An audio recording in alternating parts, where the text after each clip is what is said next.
Michael Phoenix, welcome to the Soapbox Hero. Thank you for coming on. Thank you for having me. So yeah, Talk about stuff. Yeah, let's talk about the things. I wanted to stay in that conversation we were having. So, this field recorder, the idea, what I want to do is I'm gonna buy a Pelican case. Right. Yeah.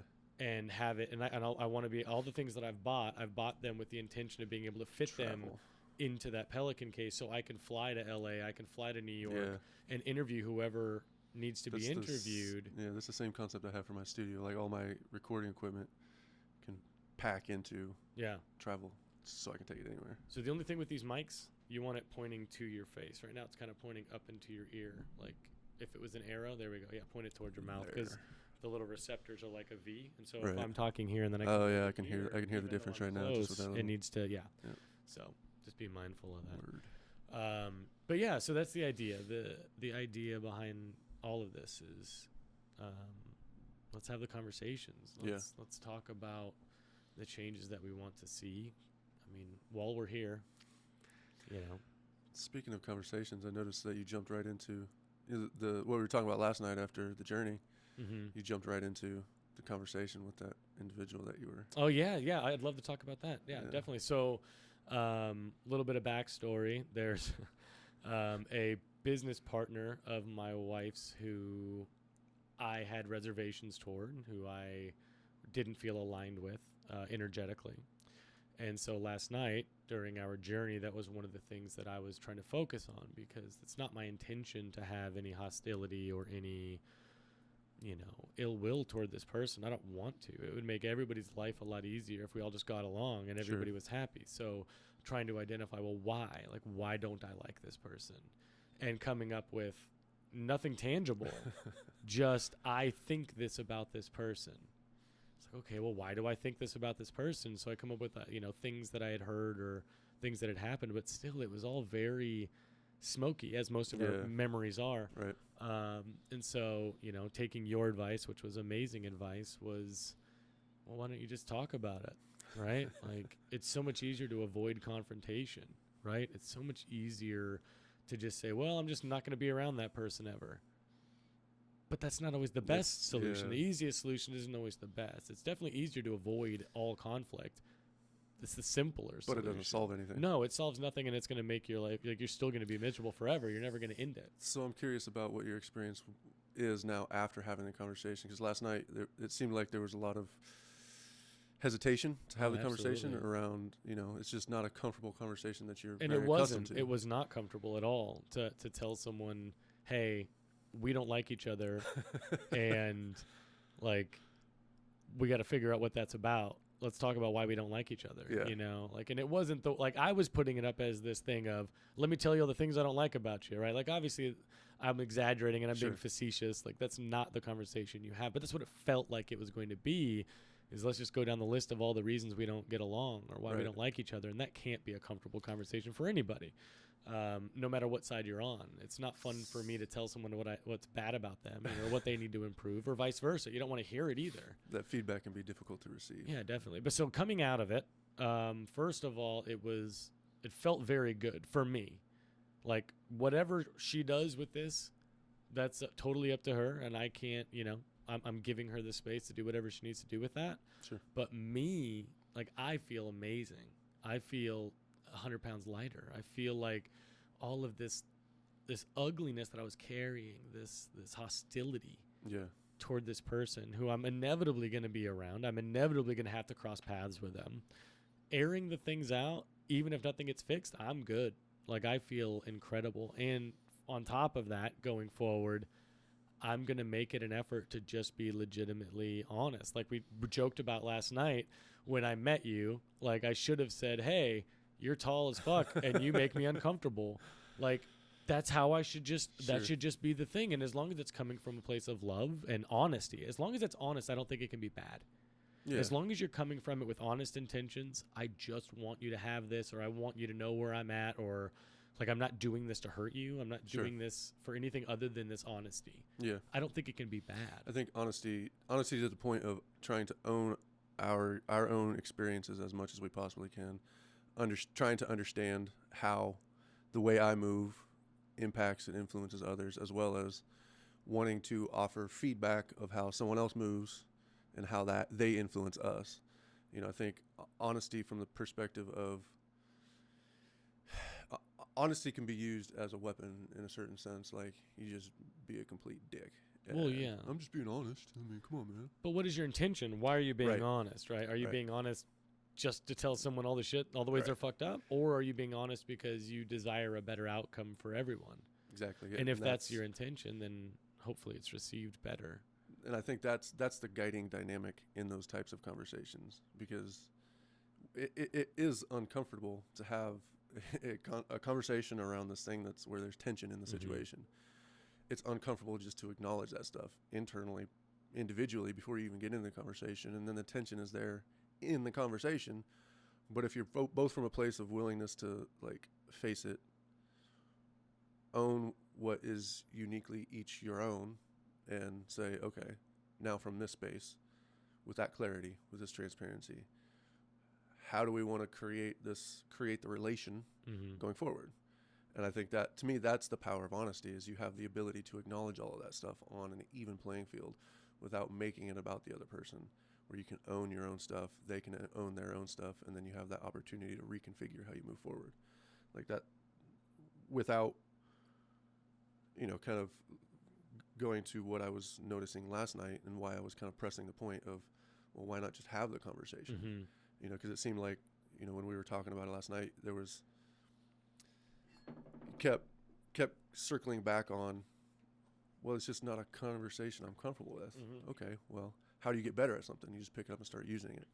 And I think that's just the part of self-honesty of, okay, I noticed this thing that I want to get better at. I also noticed that it's really uncomfortable for me to talk about conflict. Right. And if this person over here is actually willing to have this conversation, it's an opportunity for, on a lot of different levels, to really dig in and do the work. Because we can do all the internal work all day long, but if we're not able to bring it into our real life practically, feasibly, we can live in a cave, but we live in a world with billions of other people. Yeah, I mean, societies, I mean, that's I feel like that's what allowed the human race to continue the way that it has. Yeah. Because we came together, we pooled our resources, and we protected each other, we fed each other, we looked after each other. And that's the only reason we've survived as long as we have. Teamwork makes the dream work.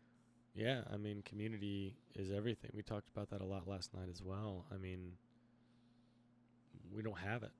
Yeah, Most so let's people talk about don't. last night a little bit. It was Definitely. So, it was my first experience on that particular plant medicine. And I've done a lot of different other plant medicines.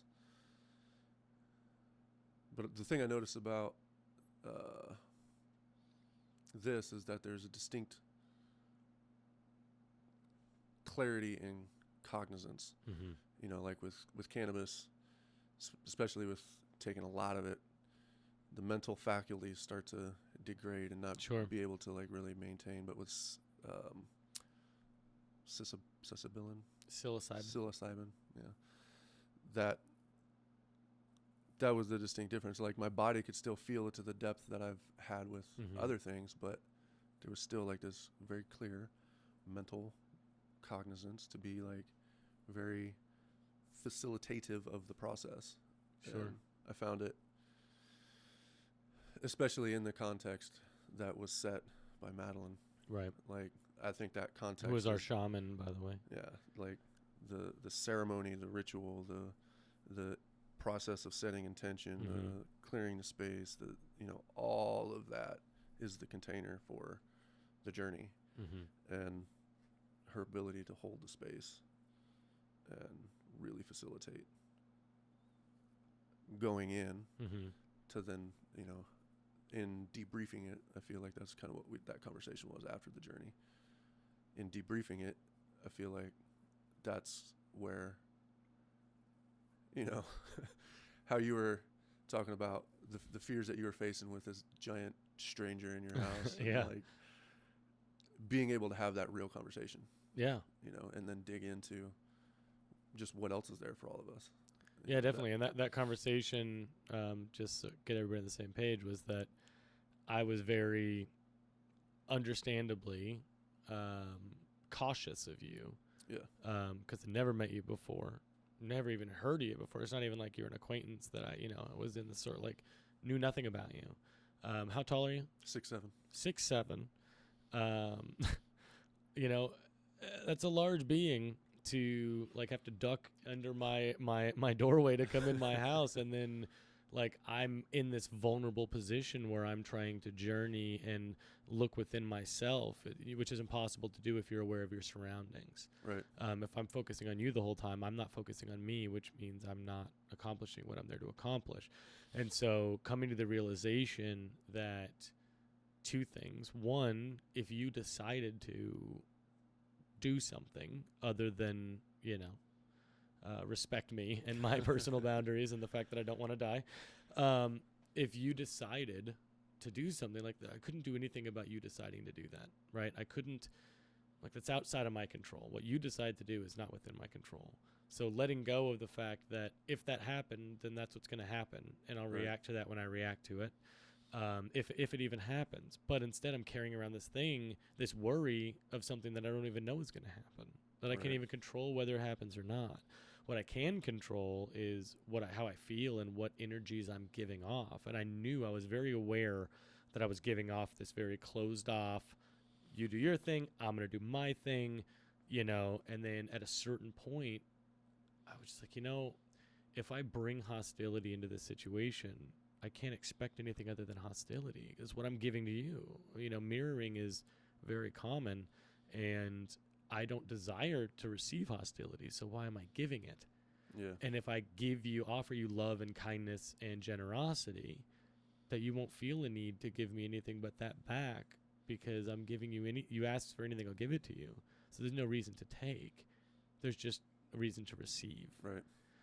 So eliminating that need was important for me. But yeah, having that conversation was also a little daunting too. Like, if it wasn't for the journeying and the plant medicine kind of, I don't know, making it blatantly obvious that I can say whatever I need to say because it just needs to come out. Like, if it weren't for that, just me in a normal day, not having had that journey with you, like, that would not be a conversation I would have with someone. Is, hey, you made me really uncomfortable when you were at my house the other day. You know what I mean? Like to go back to it, or as they're leaving, like, hey, thanks for playing cards. You made me really uncomfortable. Like, there's not a good way to bring that up. But the way that we did was really nice, because it was honest and it was genuine. It was sharing. We were just sharing with each other, and I was proud of myself that I made it past that, because it was something I was really worried about for like at least a week, that they were talking about doing this. I'm like, okay, well, like this, I'm very vulnerable when I'm journeying, and I want to make darn sure that I'm safe. Yeah. Right? I want a safe environment with people that I trust, so that I know that I'm okay to take this journey and leave my body here while I look inside my head, my mind, my whatever. Yeah. And so doing it anyway was incredibly intimidating. The whole drive home, I'm like, God, I hope this, like, there was just a lot of points where I was very concerned, but we made it through it. And after making it through it, it's like jumping off the high dive for the first time. It's like, oh, yeah, it's intimidating, but people do it. Other people do it, which means I can do it. Like, it's just whatever, it's just jumping off a high diver. It's just talking to somebody. It was, after, when it first started, my body just really started to process a lot of energy, Yeah. I had to get up, move around, do all that kind of stuff. And the point at which I was like, I just need to lay down. Mm-hmm. And then you're like, yeah, dude, just make it your own. Make it my house is your house, or whatever. Mm-hmm. And then sitting there on the couch, just like, it took about a good 20 minutes to just sit in the gratitude, because it was overwhelming at first. Like, after the shift of moving around, and then I was like, I need to lay down. And you're like, yeah, dude, just, your house, my house is your house, whatever. And then sitting in that gratitude, that's really all I could be with was these people just opened up their house to a complete stranger. Yeah. And with no context other than the word of Madeline, right? Yeah. And Our spiritual, guide. the person shaman. who's creating that space. But I think that goes back to kind of what we were talking originally with honesty and intention. The fields that we create with the way we move in the world, and how we configure the relational space, and the ways in which we navigate that relation. Like, all of that is impacting everything. The way I move in the space. When I saw the cats on the couch, I was like, oh, I can't. All right, now I got to navigate that with these two beings. Right. And rather than just shoving them off. Sure, which a lot of people would. Right. A lot of people would do that. Yeah, but it's like, respect. Where is the boundary of respect? And that to me is what creates that space of safety, where inside of that you can actually do work and be real and be honest and be authentic and vulnerable. And that vulnerability, I think a lot about the narrative of the Jedi Knight, or the Jedi Warrior, even in conjunction with the Sith. The thing that they talk about all the time with their powers is their emotions. The Sith use hate and anger. The Jedi, they use compassion and clarity and a lot of these other things. But it's all still emotion. Right. Now, that's just a story, but how does that apply to our life as emotional beings who experience things on a daily basis, whatever they are? How are we framing our relationship to our own experience inside of this experience that we're creating with everyone else? Right. And, it took me probably at least 10, 12 years of solid work before I really got around to understanding the fact of emotion, just the fact that emotions exist. I can interpret it however I want to interpret it. Someone can help me narrate through it, whatever. But the reality is, it exists in my body. What am I doing with that? And it was a big shift for me to be okay with being willing to feel anger in my body. I used to fear anger in what I would do with it.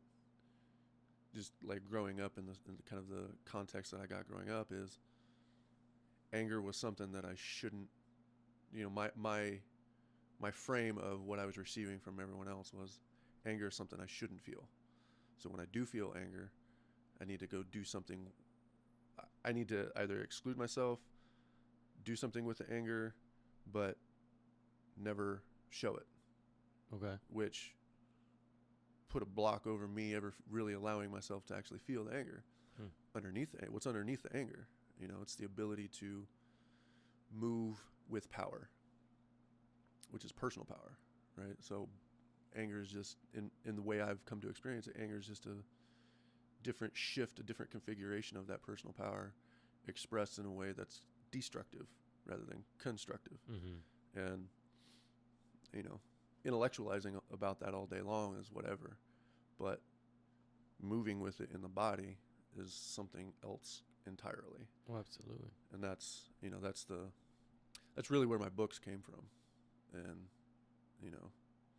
the process of writing as therapy and telling story and reading it and re-narrating it and retelling it just allows for the mind, the body to process. And that's kind of the premise of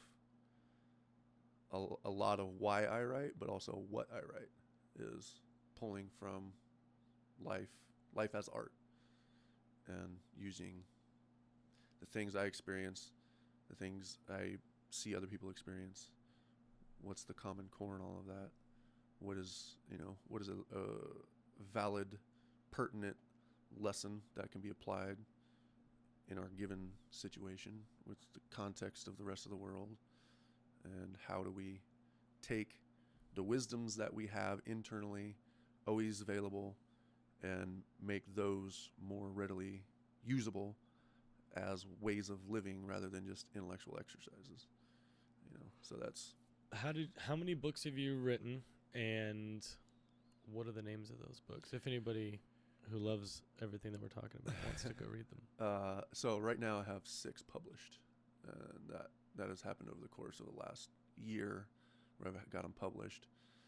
This process of writing them has been 13 years to get to this point.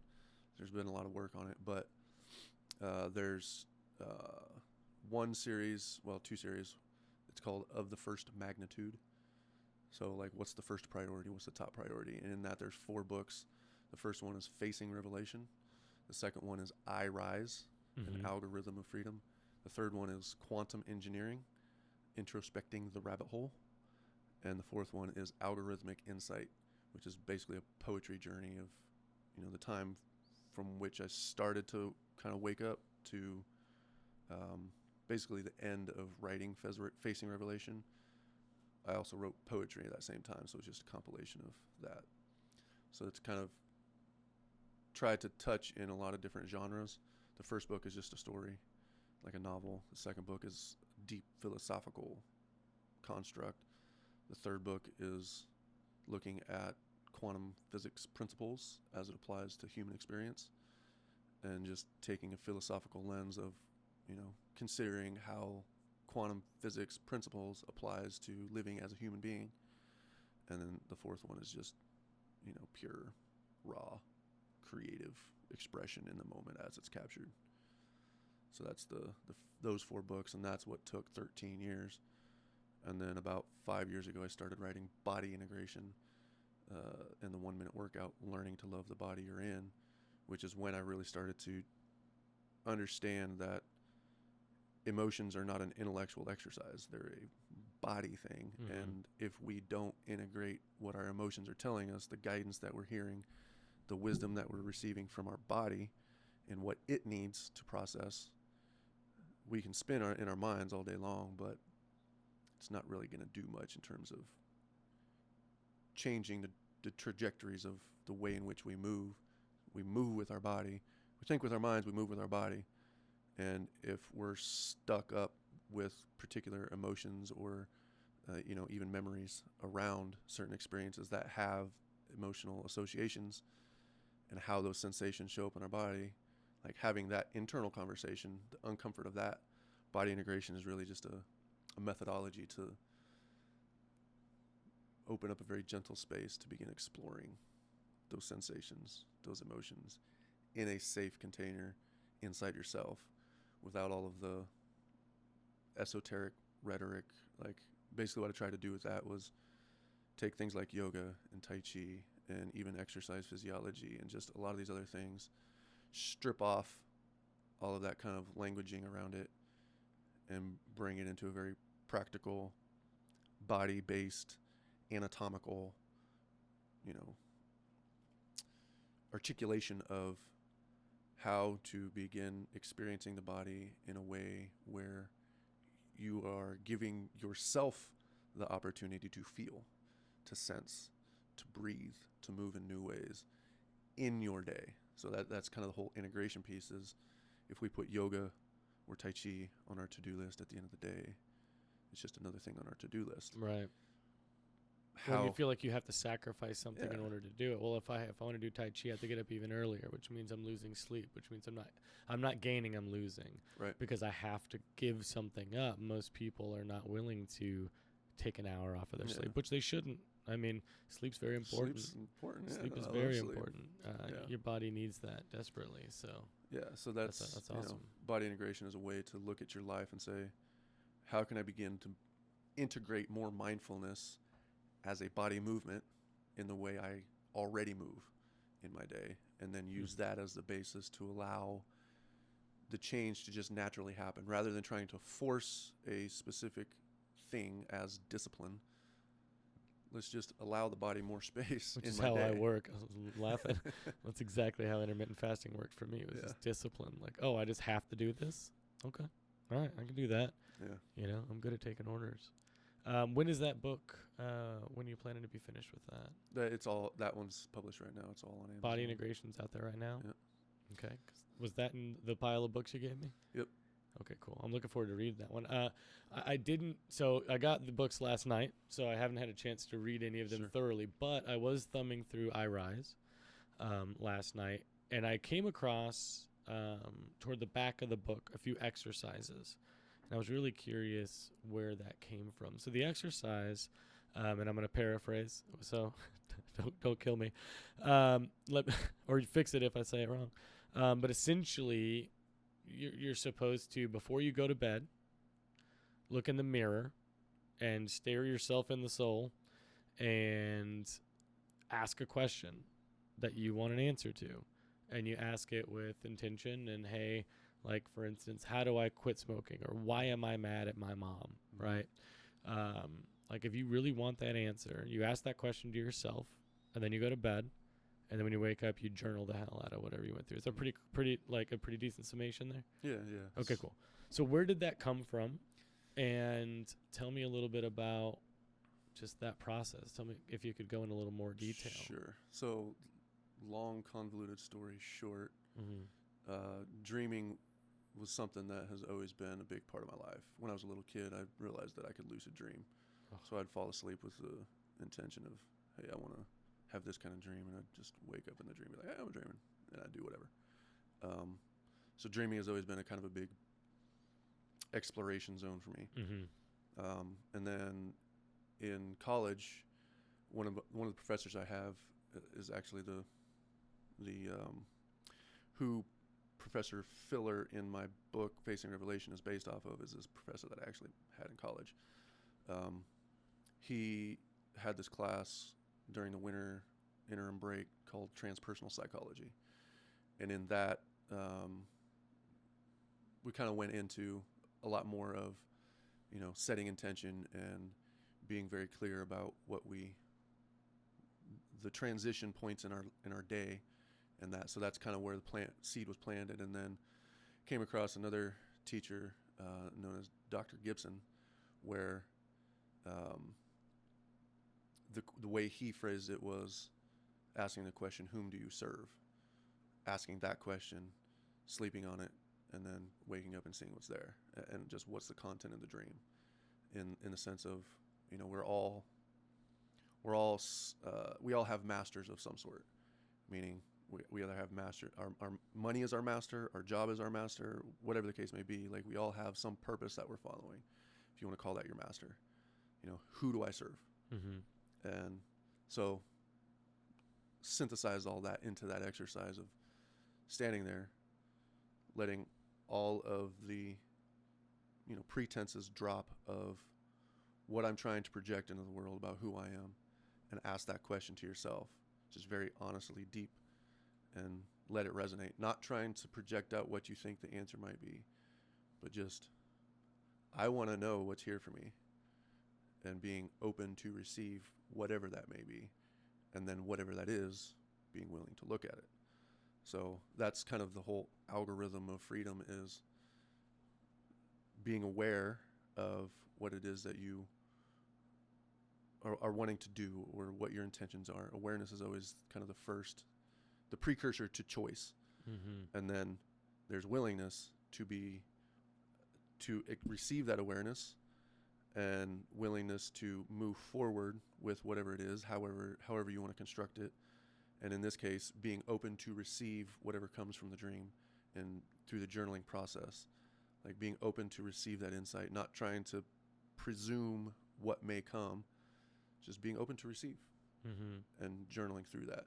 So being willing to be open, being willing to receive, being willing to move with it, and allow that to be the guide.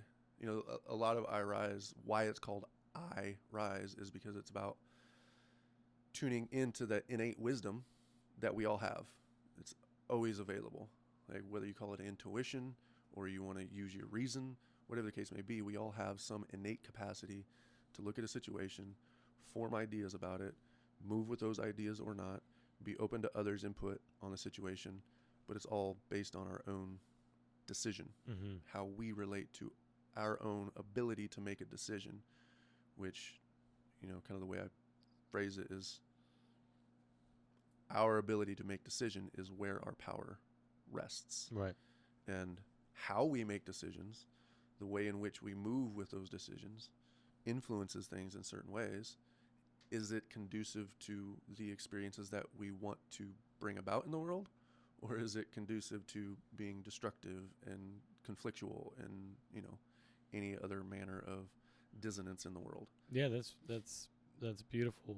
We touched on that a little bit last night during this situation of, like, well, what do you want out of this? Yeah. And why aren't you getting that? Like, is what you're doing going to get you that end result? And if it's not, then why are you doing it? Right. Like, if being like, if avoiding this person or being hostile to this person is not going to get you what you want, then you need to change what you're doing.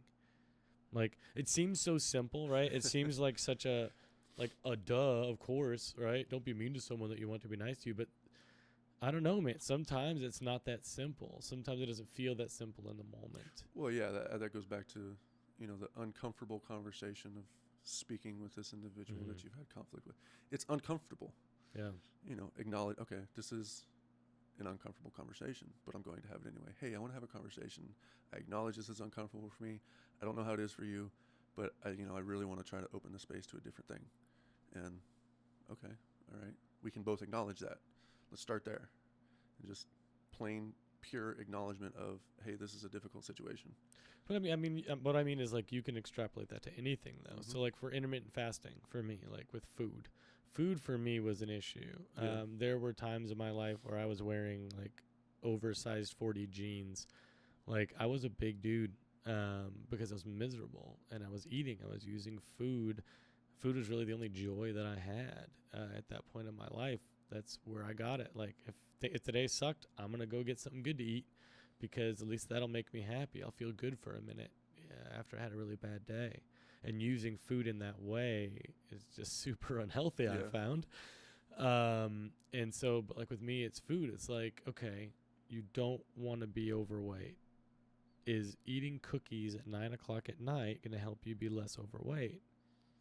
If the answer is no, then don't do it. Right. It's that simple. Is eating eating breakfast and then eating lunch and then eating dinner and then eating a snack when you work 40 hours a week at a desk job, like, do you need that much food? Do you really? Right. Like, that was my biggest revelation of fasting, was that we're all overeating. If you're eating 3 full meals a day and you live a sedimentary lifestyle, you're wrong. Like, you're giving your body a lot of work to do. But if you're a child or you're growing, you need all of that stuff. But once you're done growing, like, you don't need that much food unless you're an athlete, or, you know what I mean? If you're very active, you're hiking all the time, sure, give your body what it needs. Yep. Listen to your body. Don't listen to TV telling you 3 meals a day, or, you know, the food pyramid where you have to have dairy every meal. Like, don't listen to that. Listen to your body. Like, yesterday, great example, I didn't eat at all. I didn't eat the entire day. I kept meaning to get around to it, and I just never got there. And then I got to the point where I'm like, well, screw it. Like, do I need to eat? Am I going to die if I don't eat today? No. Like, I'll be fine. Like, and I made it through, and then I even made it to my window today. I made it to noon before I ate. Nice. Yeah, that's the listening to your body. I feel like you've read my book, Body Integration, already. But that's the main premise. You know, the idea of learning to love your body is really learning to listen to your body. Absolutely. And it's the same way that we all desire to be heard and be seen and be received. Our body has that same want, need, really. You know, our body needs to be heard.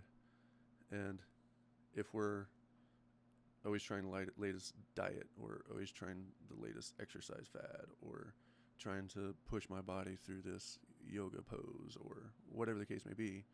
Yeah, keto's the thing. Now you're going to eat keto. Yeah. Now I'm putting this frame on my body that my body has to be this way. Mm-hmm. But what about taking off all of our own preconceptions and going, hey, stomach, tell me, what is most nourishing? And, like, really stopping and listening and just seeing what arises, you know? And if there's a pain point in the body, hey,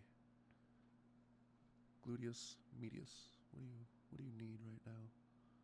Oh, okay. Right. We can do that at any time in the day, Yeah. anywhere.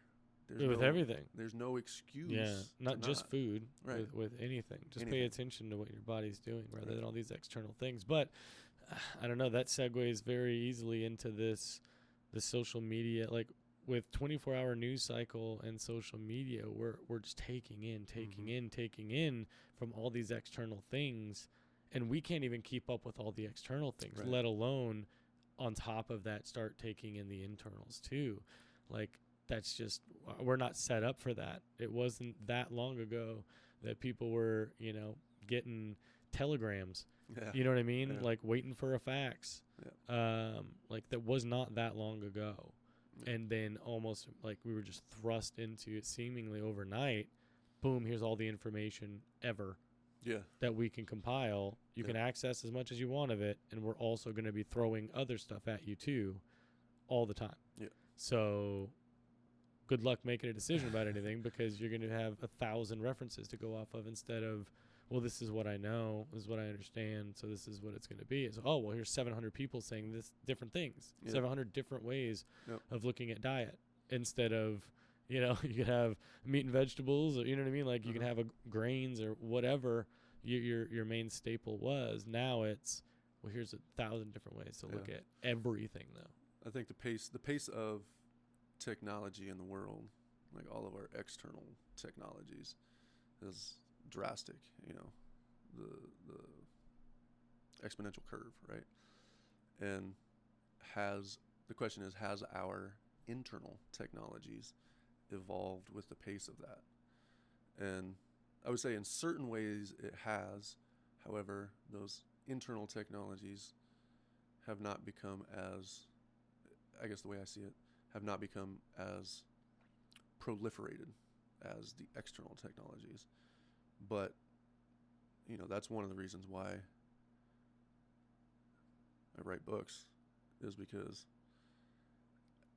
the way I see the pace of change in the world is reflective of the internal desires that we have, and we're creating that in external ways. How are we also taking care of the internal, like you just mentioned? So to me, it's a priority shift. We spend all of this time, money, effort on building these external technologies, implementing them, testing them, revising them, refactoring them, changing them, upgrading them. How many upgrades do you get on your phone in a year? Are we upgrading our internal technologies, or are we still operating on the beliefs that we were given as a child? And if we know that we're still operating on the beliefs that we had as a child, okay, that's great, we have that awareness. How are we really checking to see if it actually resonates with us? We have our emotions to say, that doesn't feel right. But if it doesn't feel right, how do we address it? That's why I strongly encourage having the difficult conversations, because we're not going to learn the new ways unless we're willing to test the new ways. And even though they may seem foreign and weird and like woo-woo, on the other side of it, as long as we can get feedback and begin to check internally, it goes back to before we ever started the journey last night, we were talking about meditation. We never finished that conversation, by the way. Right, yeah. I remember you started talking about Tai Chi a second ago. I'm like, hey, you never fully taught me all that stuff. The whole, what is meditation? Well, you can look it up on the internet and find 10 different definitions of meditation. Right, probably more than 10. But what's the definition for you? Exactly, yeah. And that integration of this insight, this wisdom, is only going to happen through direct application of all of these things that we're trying to become better at.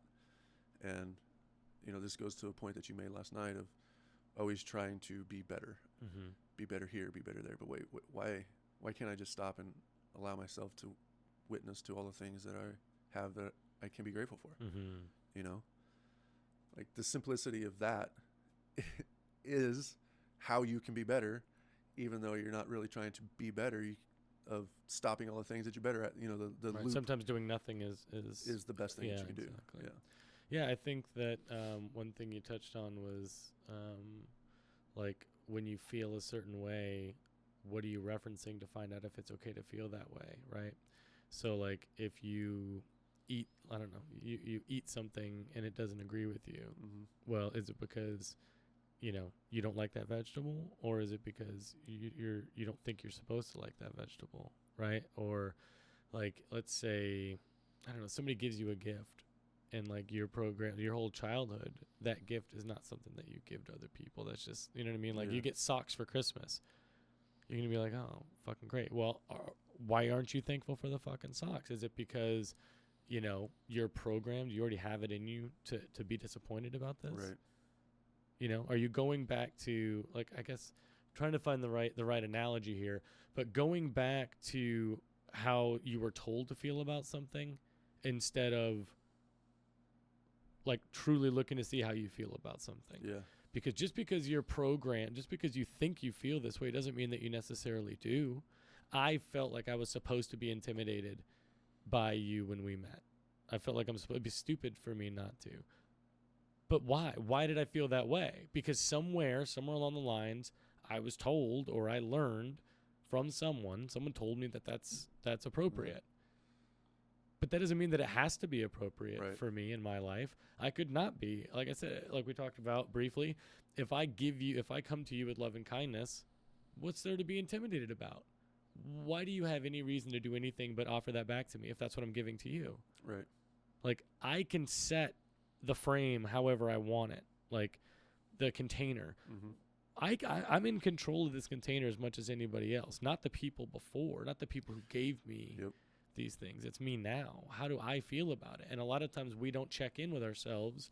We go with, Republican bad, Republican racist, or liberal socialist. You know what I mean? Like, well, that inherently, yep, that's what you are, because that's what I think you're supposed to be for some reason. I don't know why I think that, but I do think that. That's something that I know sits in the back of my head, and I'm sure it's just subtle programming from media and propaganda or what have you, but it's still there. It's real. It's evident. It's operating. It's affecting my thought processes. The way I experience the world and other people, right, and myself. And I don't want that. So why am I? You know what I mean? Why am I allowing that? And so to not have that thought, which I think most people don't think that introspectively all the time, of why was I upset at Karen at work today? You know what I mean? They're like, Karen's a fucking bitch. Fuck Karen. You know what I mean? Like, most people like, oh, she has it coming. She's the most obnoxious, whatever. But like, why? Why is that obnoxious to you? Why is her being who she is obnoxious to you? Right. Let me dig it in. Nope. What's she's just obnoxious. Yeah. I don't need to think any further. Yeah, that's the work. Is looking at what's there internally before I go to try to fix something out there that may not have anything to do with the root of the issue. Might all be right here. And taking the time, being willing to take the time to sit down and, again, have that conversation with yourself. Look in the mirror. See who's staring back at you. Do you like that? Do you like who's looking back at you? Do you like those reflections that you're getting? If not, acknowledge them. We don't have to judge ourselves to try to change ourselves. That's just, that's an old way of, let me punish you to make you do this thing differently. Yeah. Does it work? I don't know. Whatever. Yeah, it might. Is there another way to do it? Absolutely. Definitely, yeah. So, what is this other way that's more gentle, more conducive to, sustainable, actual reconfiguration of the way in which I experience myself, the world, other people? And cut yourself some slack. Yeah, right. That's what I'm like. That's one of the resounding things I try to remind people is every single one of us is winging it. Okay, every single one of us, every day that we wake up, we're like, well, I guess I'll figure out today as I go. Like, nobody's got a fucking blueprint. Nobody's got the manual of how life works. Like, we're all playing a different game. Is the way that I like to, like, the politicians, these bloated bureaucrats. They're playing the bloated bureaucrat game. And then there's people playing the professional musician game. There's people playing I'm poor and I steal things from people game. There's, hey, I'm impoverished and I'm in jail. Like, and they're trying Yeah. to get out of that game, but they're still in that game. Like, we're all playing our own game, right? And we there's certain just things that you're on, and we're all winging it. Yep. Cut yourself and everyone else some slack. Nobody knows the right thing to do. We're all trying to play the cards that we've been dealt as best as we can. Some people have been dealt 2-7 offsuit, man. Listen, and they're gonna try to bluff the shit out of that 2. You know, maybe catch a 2 on the river or something like. But some people got dealt that, and they're just playing their hand, and they're playing the game that they're in, and so are you, and that's okay if you are angry. Right. So when I got out of the military, I was very angry at everybody. Mm-hmm. Civilians were just disgusting creatures that had no discipline, like all the brainwashing that happens when you're in the military. That's what I thought. I truly felt that way. And that's the energy that I put out everywhere I went. And no shit, that didn't go over very well.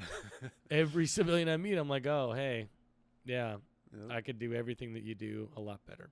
Like, that was just my attitude. Yep. Like, you're clearly a weak person. Like, I didn't get to know them. Like, I barely even read their name tag before I made these assumptions. And then one day I'm like, hey, do I like doing that? Do I like being angry all the time? It's exhausting to be mad all the time.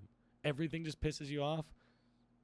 Like, everything. Hey, this guy didn't use his blinker when I thought he should have used his blinker. Fuck you. I'm going to lay on my horn. Yeah. Like, that as an experience is what, back to kind of what we've been touching on this whole time. We create our experience. Mm-hmm. Some people might hear that statement and say, oh, humans don't have the ability to create their experience. Okay. And the way I frame my relationship to what's going on right now entirely impacts the way I'm experiencing this situation. And the way I'm experiencing this situation entirely impacts the way in which I react or respond to the situation. How I respond to the situation determines the future of the situation. So it's like, it's all feeding into that cycle.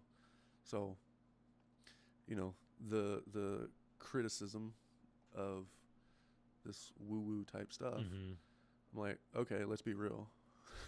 Do you like your experience right now? Right. No? What are you doing to change it? Right. Yeah. Let go of the labels. Let go of all the labels. Don't listen to the woo. I mean, just like we talked about the R and the D thing, in the war, eventually I'm going to actually submit this to the paper, but like assess the information for what the information is, and then make a judgment. But don't make a judgment before you've even assessed what it is. Who's it coming from? Who gives a shit? Why does it matter where it's coming from? Right. Assess it. Figure out how you feel about it. Maybe try it. Use reason to critically think about something for a minute. Yeah, try to be objective and let go of your ego. Like the ego death thing for me was the biggest change in life for me. Like that day, that Saturn return experience that we spoke of. I mean, that's what it was. I let that die. And once that's gone, everything is possible. You can rise as a new creation. You can be whatever you want, because there is no you. Right. So you spoke a minute ago about there's no blueprint. Mm-hmm. In writing, they all say, anyone who's written, or I'm generalizing here, but they say that you have to know your audience, right? Sure. Who are you writing to? Mm-hmm. Which is good advice. Sure. I mean, it's incredible advice. The person that I wrote to for I Rise, and this might be the most narcissistic thought in the world, but I don't care, was my 15-year-old self in my next lifetime. I want me to know this information that took me all this pain and effort to come to at 15, rather than having to journey through this crap to get to this understanding. And if there is no blueprint out there, I'm going to make a blueprint for me. Yeah. So that book, regardless, this might, again, sound completely selfish, but regardless of whether or not anyone else gets any value from that book at all, the reality is that book for me is my own therapy. Like, I rewrote that book 3 times. Mm-hmm. That's why it took 13 years to get it published, because it was just a process of, I have this idea. All right, let me write it. Wrote that first version in 6 months, let it sit for a little bit, came back around to it about a year later and was like, this is crap. Yeah. Restarted it again. I love that process. It's such a... There was an artist that I was listening, or I don't know how it came about, but there was an artist that I read that would destroy all of their art every year. They would create the things, and anything that didn't sell, they would burn it. And people are like, what are you doing? Like, why wouldn't you donate it? Why wouldn't you, there's so many things that you could do to get it out. And the artist said something along the lines of, yeah, but I need to create new. Yep. I don't want to hold on to these things. I created them for a reason. Yep. And then this is just, there's nowhere for them to go. If someone else doesn't want it, I've already got what I needed out of it. Yeah. So it's fine if somebody else doesn't need it, because I accomplished what I came to accomplish. But if you are passionate about wanting to preserve these things, they're yours to come and get. But if you don't come and get it, this is just my process. And I really respected the hell out of that artist for, like, not really wavering in the eye of the public, criticizing their method. And it's just like, yeah, but this is what I do. Yeah. This is what I do. My process. Yeah, this is me. If I want to make things and destroy them, that's my prerogative. Like, it's mine. I made it. I can destroy it. Yep. But if you love this thing and you don't want it destroyed, it's here for you to have. You can take it and cherish it. Exactly. Pay me thousands of dollars to get it. Right, yeah. With any luck, yeah. Yeah, right. Yeah, no, my dad, I learned, so my artist journey started when I was about 11. I saw Bob Ross on TV at school, and I was like, my dad was always been into art, and he was partially paralyzed from the neck down when I was 6, so his ability to do stuff was fairly limited. Mm-hmm. I came home, and I was like, Dad, you got to watch this guy. Ever since that day, like, both him and I have been pretty heavy into painting and whatnot. So over the course of the years, he would paint, I don't know, all kinds of stuff. Landscapes, seascapes, this, that, and the other. He'd get it done and be like, I don't like it. What sort of way?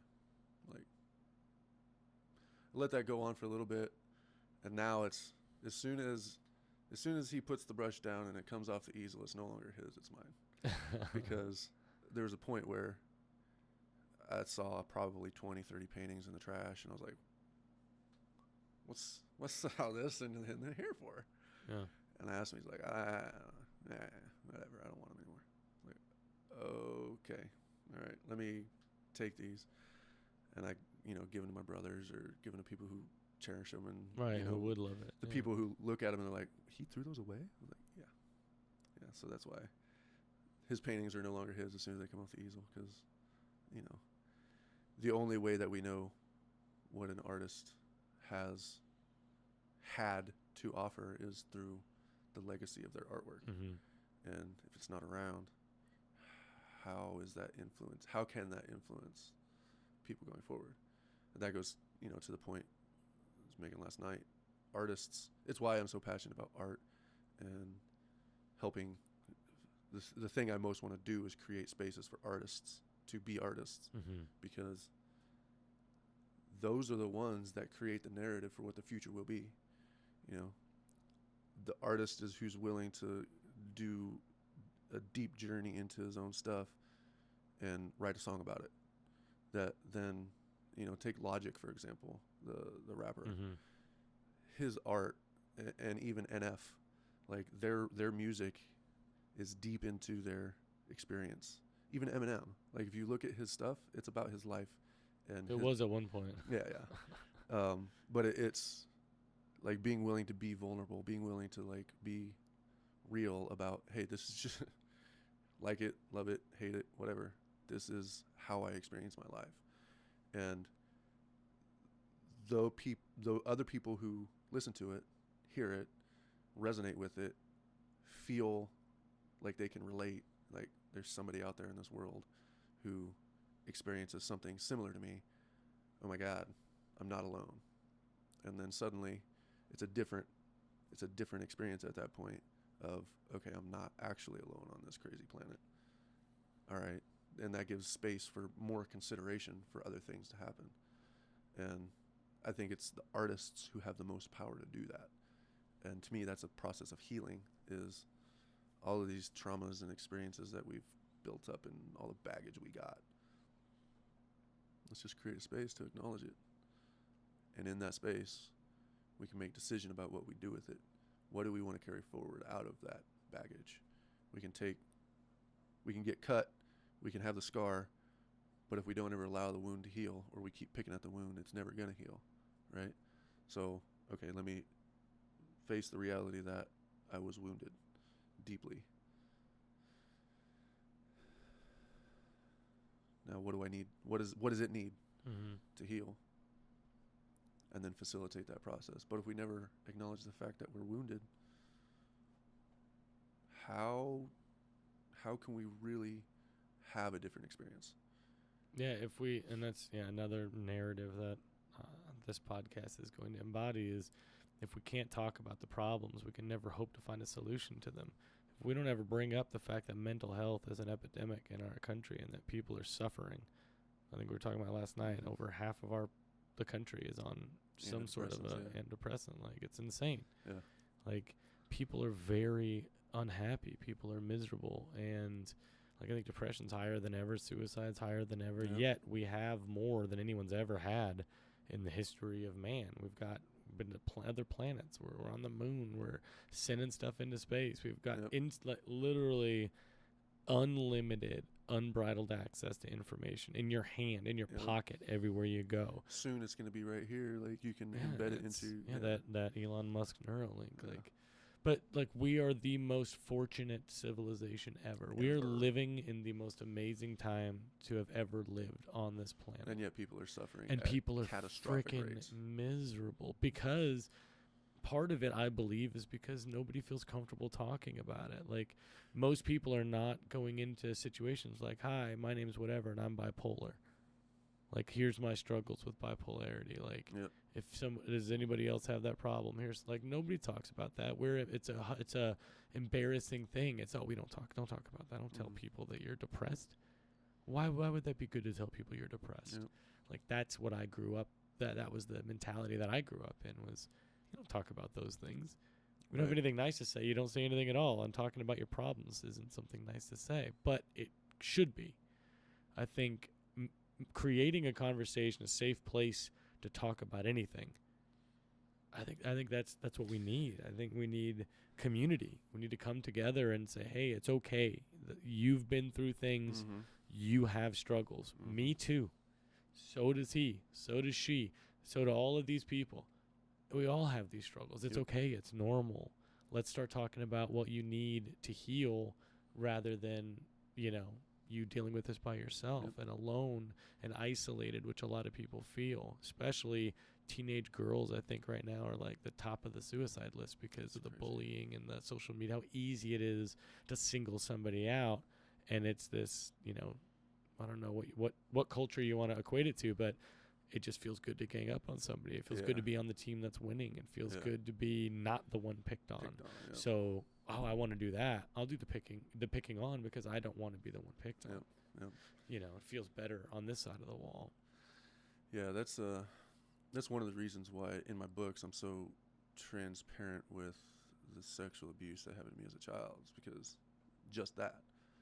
We have to begin the conversation, create the space to have the conversation around all this stuff and how it impacts us.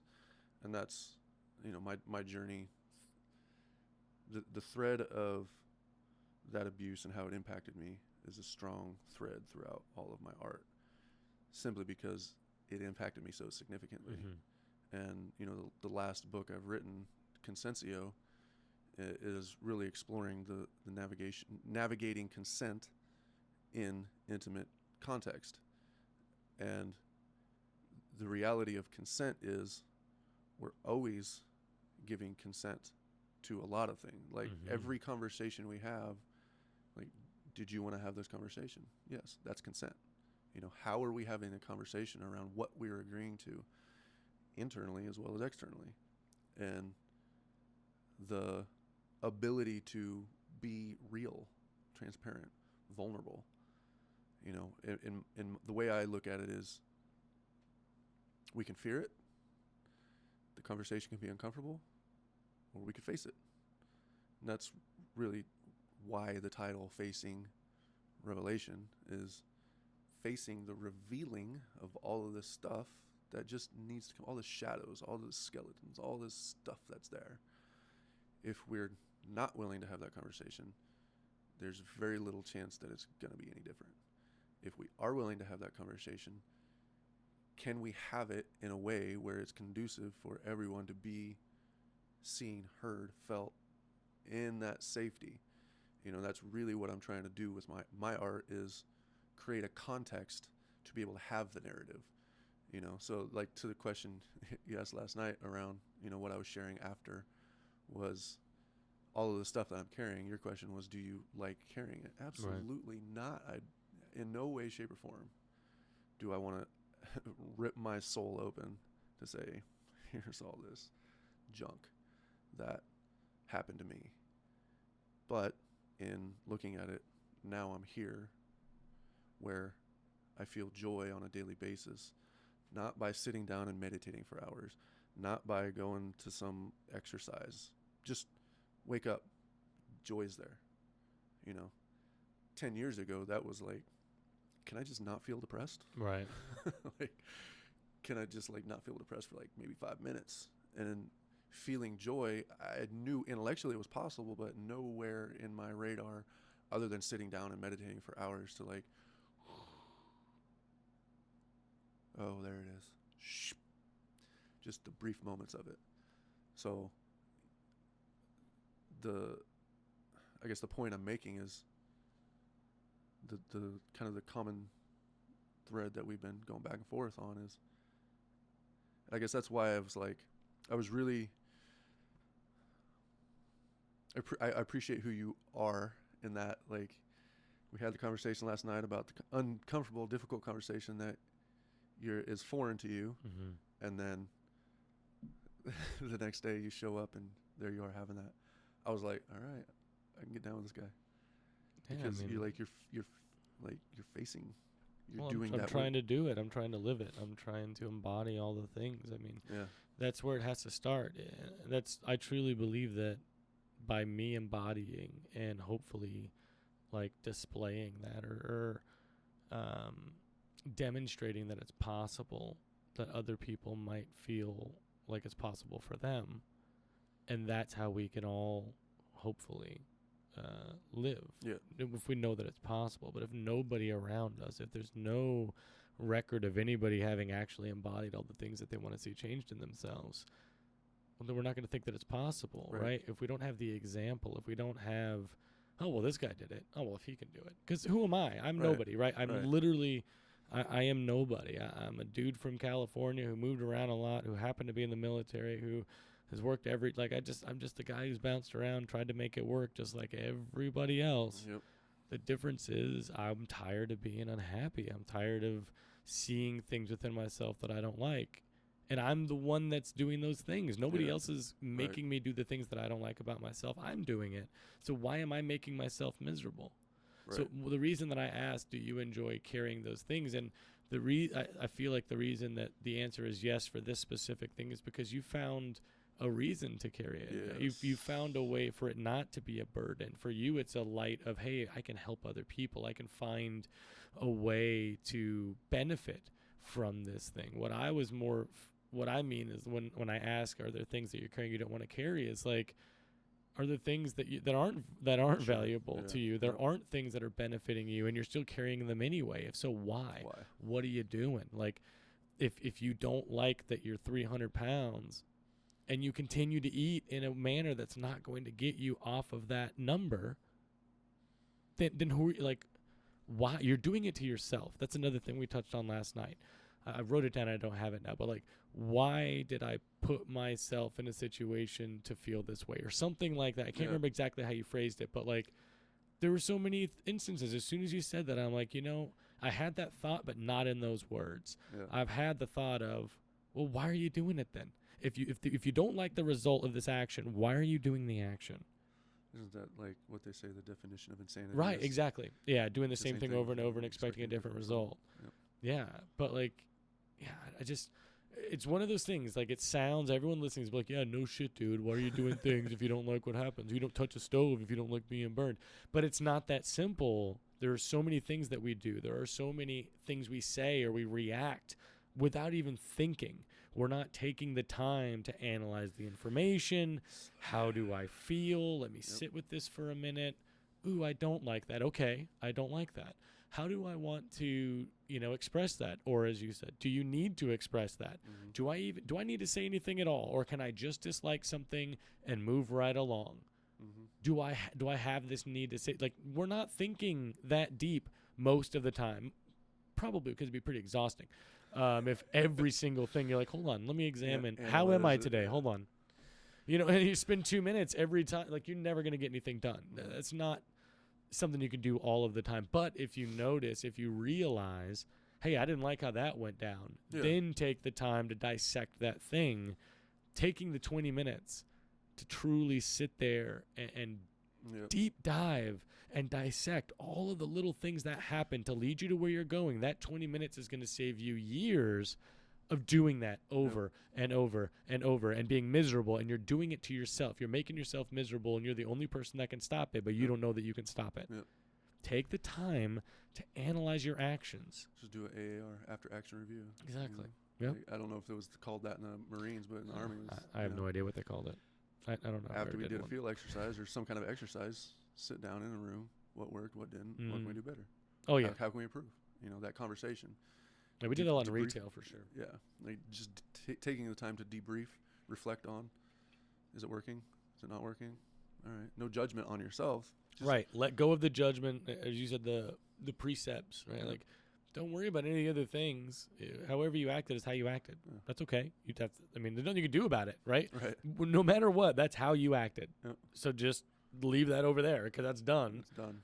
Going forward, do you want to keep acting like that? What can we learn from it? Right. Yeah. What did we learn? I'm gonna do a quick time check real quick before. Yeah. 3:53.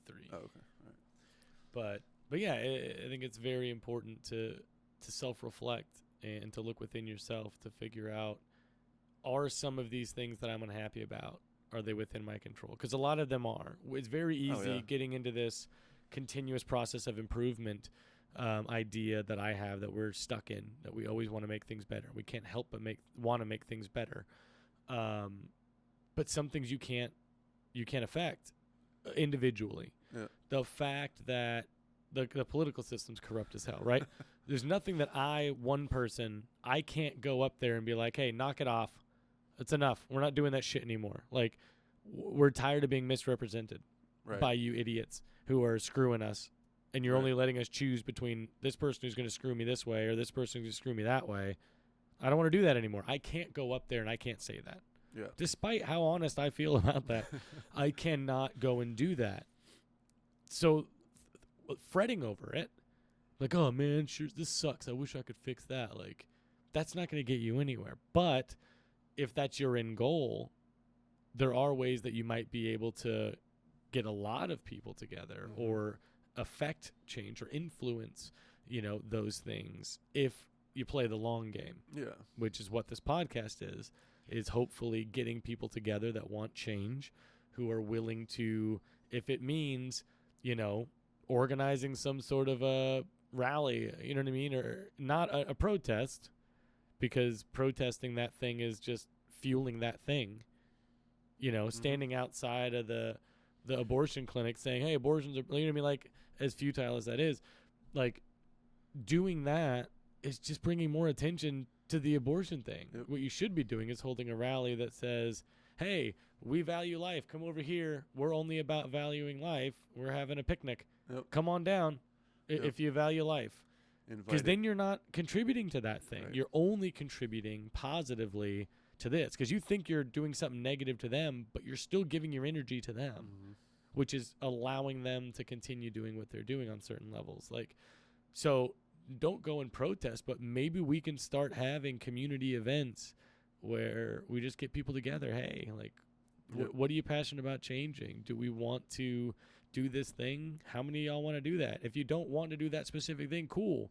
Like, just don't be a part of that. Yeah, right. Let's go do something separate that you you do want to be aligned with. inject yourself into a situation that you know is not something that you want to be involved with. Right. So if you're following the energy of injecting yourself into that situation, it's time to acknowledge that you're making the choice to inject yourself in a situation you don't want to be involved with. But you don't have to exclude yourself just because there's one aspect of something that we do that you don't necessarily are on board with. Like, we can disagree on 100 things, but if we both agree that water should be clean and we're organizing a thing to clean water, you should come support that thing because it's helping the thing that you want. Even though we may not do all of the things that you want, you're not going to find that anywhere. Yeah.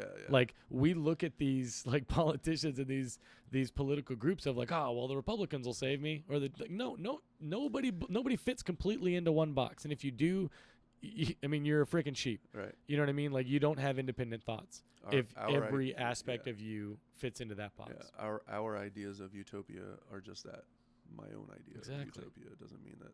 And we're never going to have your idea of utopia, and we're never going to have my idea of utopia, but let's meet somewhere in the middle. Common ground, where's it at? What's win-win? How can we get the win-win out of whatever's here? Right. The compromise. Let's get the best possible scenario for everybody involved. For the majority, not for everybody, but for the majority. Can we get the 95% of people that don't own all of the resources and, companies in the world, like those people, let's benefit them. Like the people who suffer. Well, the people that are doing all the fucking work. The people that are doing everything other than sitting there counting money and burning effigies and doing creepy shit.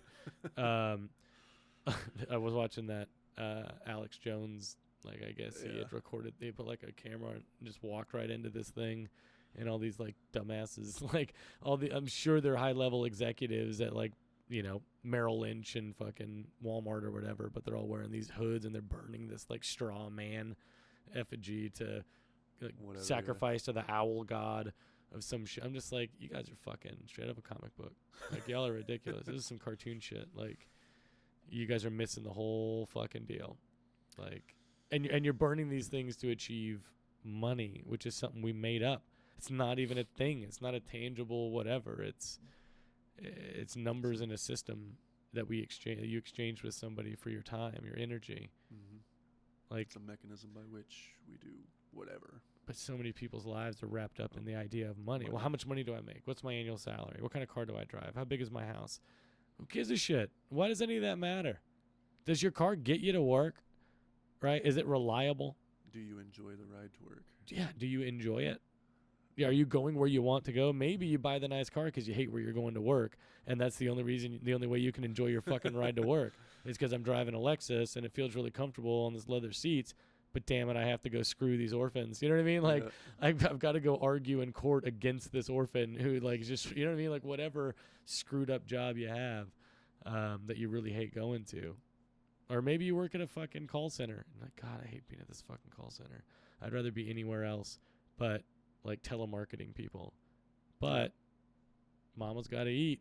And if mama's going to eat, I'm driving a Bentley. Know what I mean? Like, yeah, that's why I like the idea of taking the time to investigate what our passions are, our curiosities are.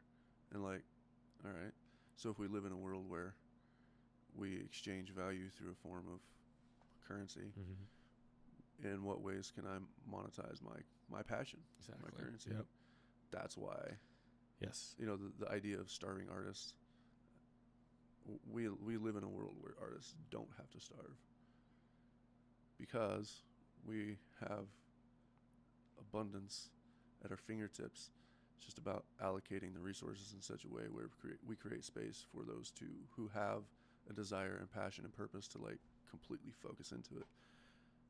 Well, every one of us loves art too. Yeah. Everyone consumes we're all art artists in some way, shape, or form. Well, we're all consuming. Everybody listens to music or watches TV or like enjoys painting. Like, everybody falls into one of those categories. Every single person consumes art in one way. In some manner. We don't value it enough. Clearly, we have not assigned the appropriate value, considering we consume art at the same rate that we consume water. Everybody consumes it every day in some level or another. This podcasts are art. Yep. Comedians are art.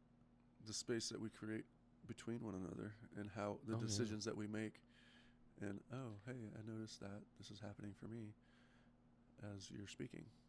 That's a form of creating clarity. You know, that the art of interpersonal skills. Absolutely. There's a lot. I mean, there's art of sales. I mean, some salespeople, they're artists, man. It's beautiful. Some of the ways they can convince people to buy some shit they don't need. I've been around a lot of them. I wouldn't say that I was one of the best, but I mean, I did all right. But yeah, it's beautiful when you watch like a really good pitch. Like that's why I won't ever go to like a timeshare meeting, because like I'll buy one if you're good, and you don't get timeshare salesmen that suck at selling. Like these dudes are ruthless.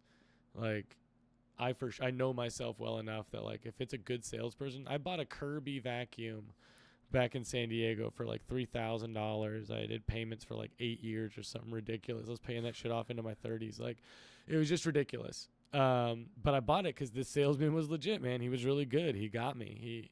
He hit me on all the things. He got in the house, which once you're in, it's fucking golden. Once they hit that demo, let me spill some shit on your carpet and then let me fix it. Like, oh damn, I do need this. But it weighs 800 pounds and it's like $5,000 to fix it. It's just ridiculous. So, but yeah, that's why I won't ever go to a timeshare thing. I'll let Amber go, or like, because there are a lot of situations where I'm like the one who's like, nope, we're not doing that. I'm the but when it comes to a good salesman, man, I appreciate it because I'm sure they crafted that thing for a really long time, and they perfected that pitch, and it took them time and effort and creativity, and you know. It's just a beautiful thing. But yeah, so we all use it. We all consume it as much as we consume food and water. We consume art, and but we don't. It influences our soul. Absolutely. Like that's the of all the things that art does. Like someone looks at a painting and they sit there and stare at it for 5 hours. Why? Yeah. It touched them in some way. Yeah, that's how they needed to process that. Which brings me back to I'm going to shamelessly plug my books again. Yes, please. The covers themselves, you know, the whole idea of don't judge a book by its cover. No. Please judge this book by its cover. Please do that. Yeah, I liked the I Rise cover. And then there was another one that was similar to that one. I liked those a lot. Worked with a graphic designer out of Australia named Sam Whalen. Sam Whalen, shouts out. Sam Whalen. It's he got to a point where I was like, I felt like all I had to do was, this is kind of what I'm feeling. This is what I want it to look like. These are the things that are really important. Show me what you got. He goes, does whatever his thing is. Comes back and I'm like, yes, exactly. Yeah, you have to get me in touch with him. Yeah. His you can never run out of art. His URL is at the bottom page of the copyright page, so the URL's right there. Okay, yeah, we'll have to plug that in the whatever the bio field for this episode. Sure. Yeah, that's ultimately what I want people to do is like look at those covers and be able to sit there and contemplate. Like, oh, what are all of these elements on here? You know, everything on those covers. It's not just randomly placed in positions. There's a very specific reason. Those elements are there in that way, you know. And what is the narrative being told with this particular piece of art that wraps another piece of art? And in what ways does that elicit insight, depth?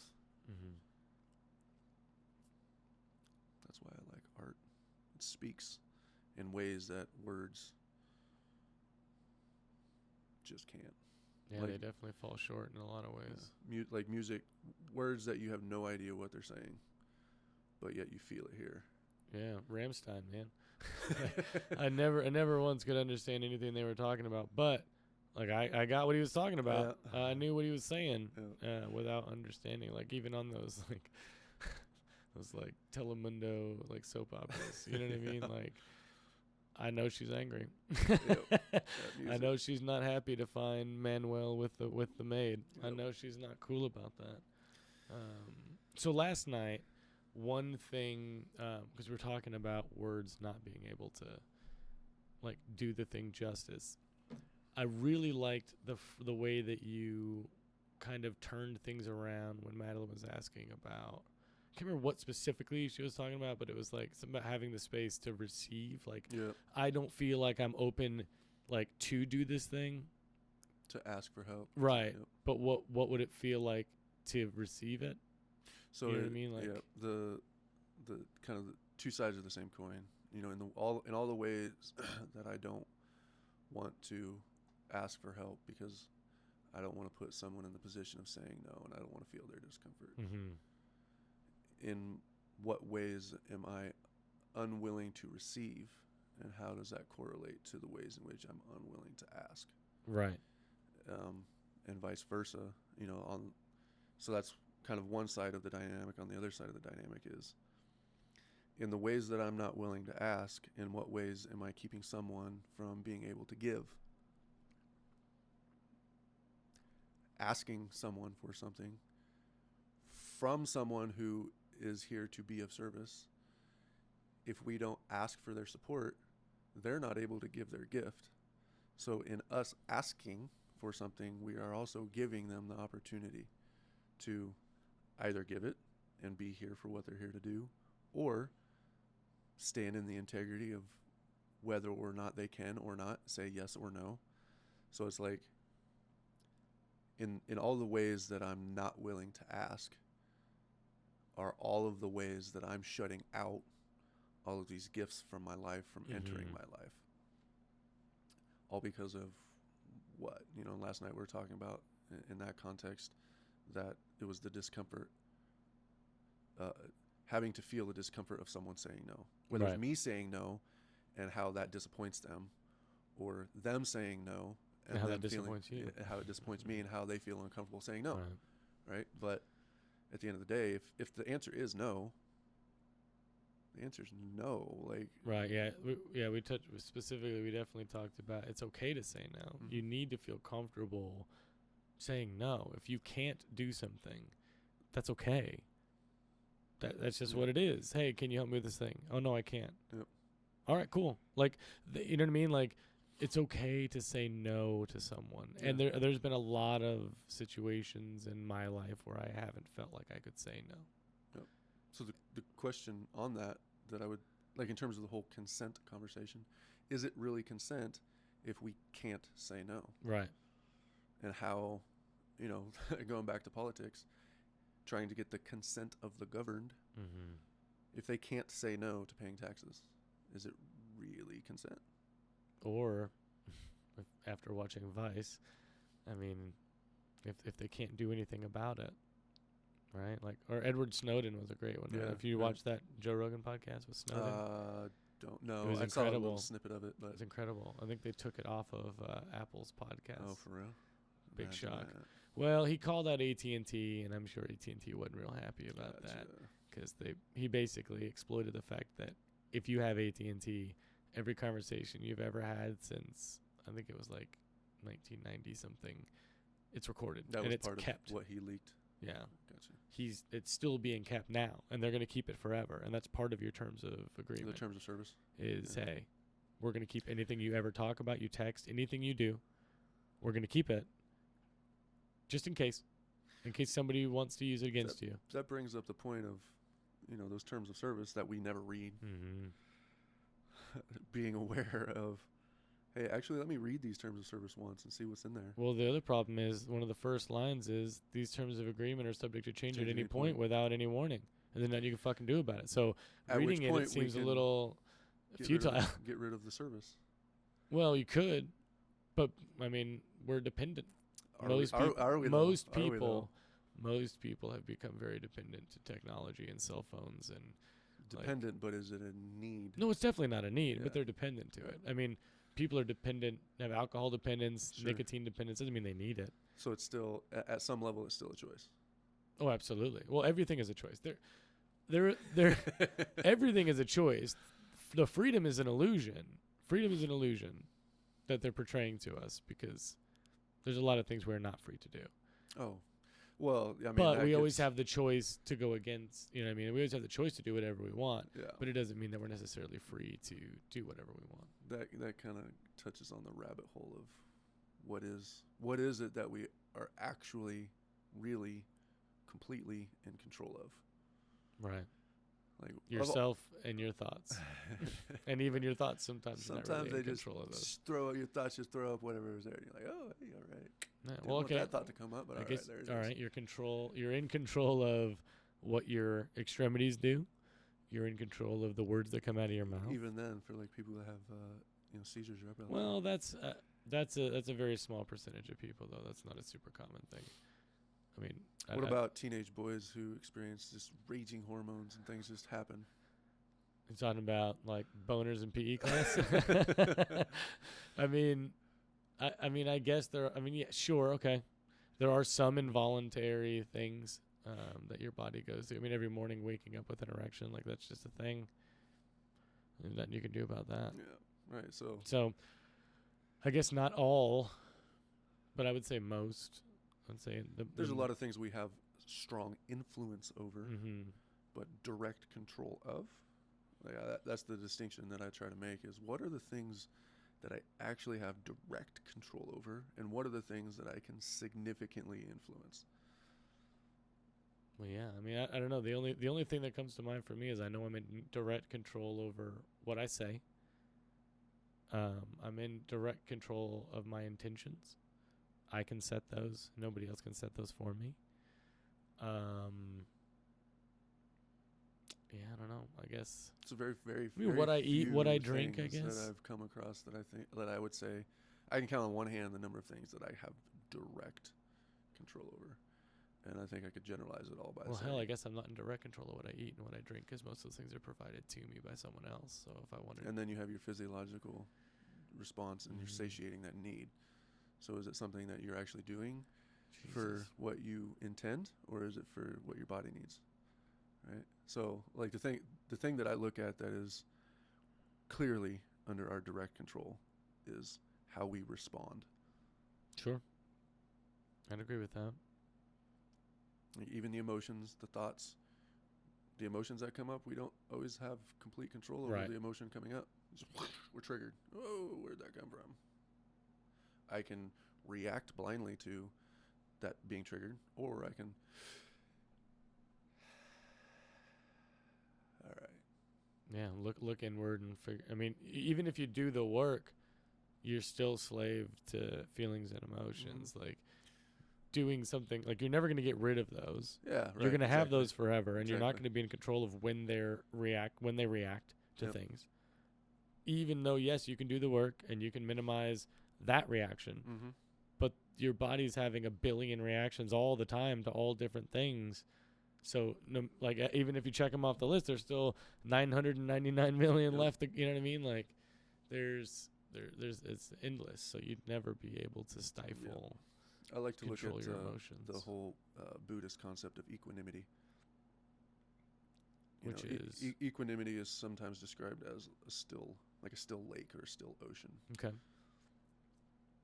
But underneath of that, there's currents running all different directions. Yeah, steaming with life. You may not be able to see those currents, but it's all there. Okay.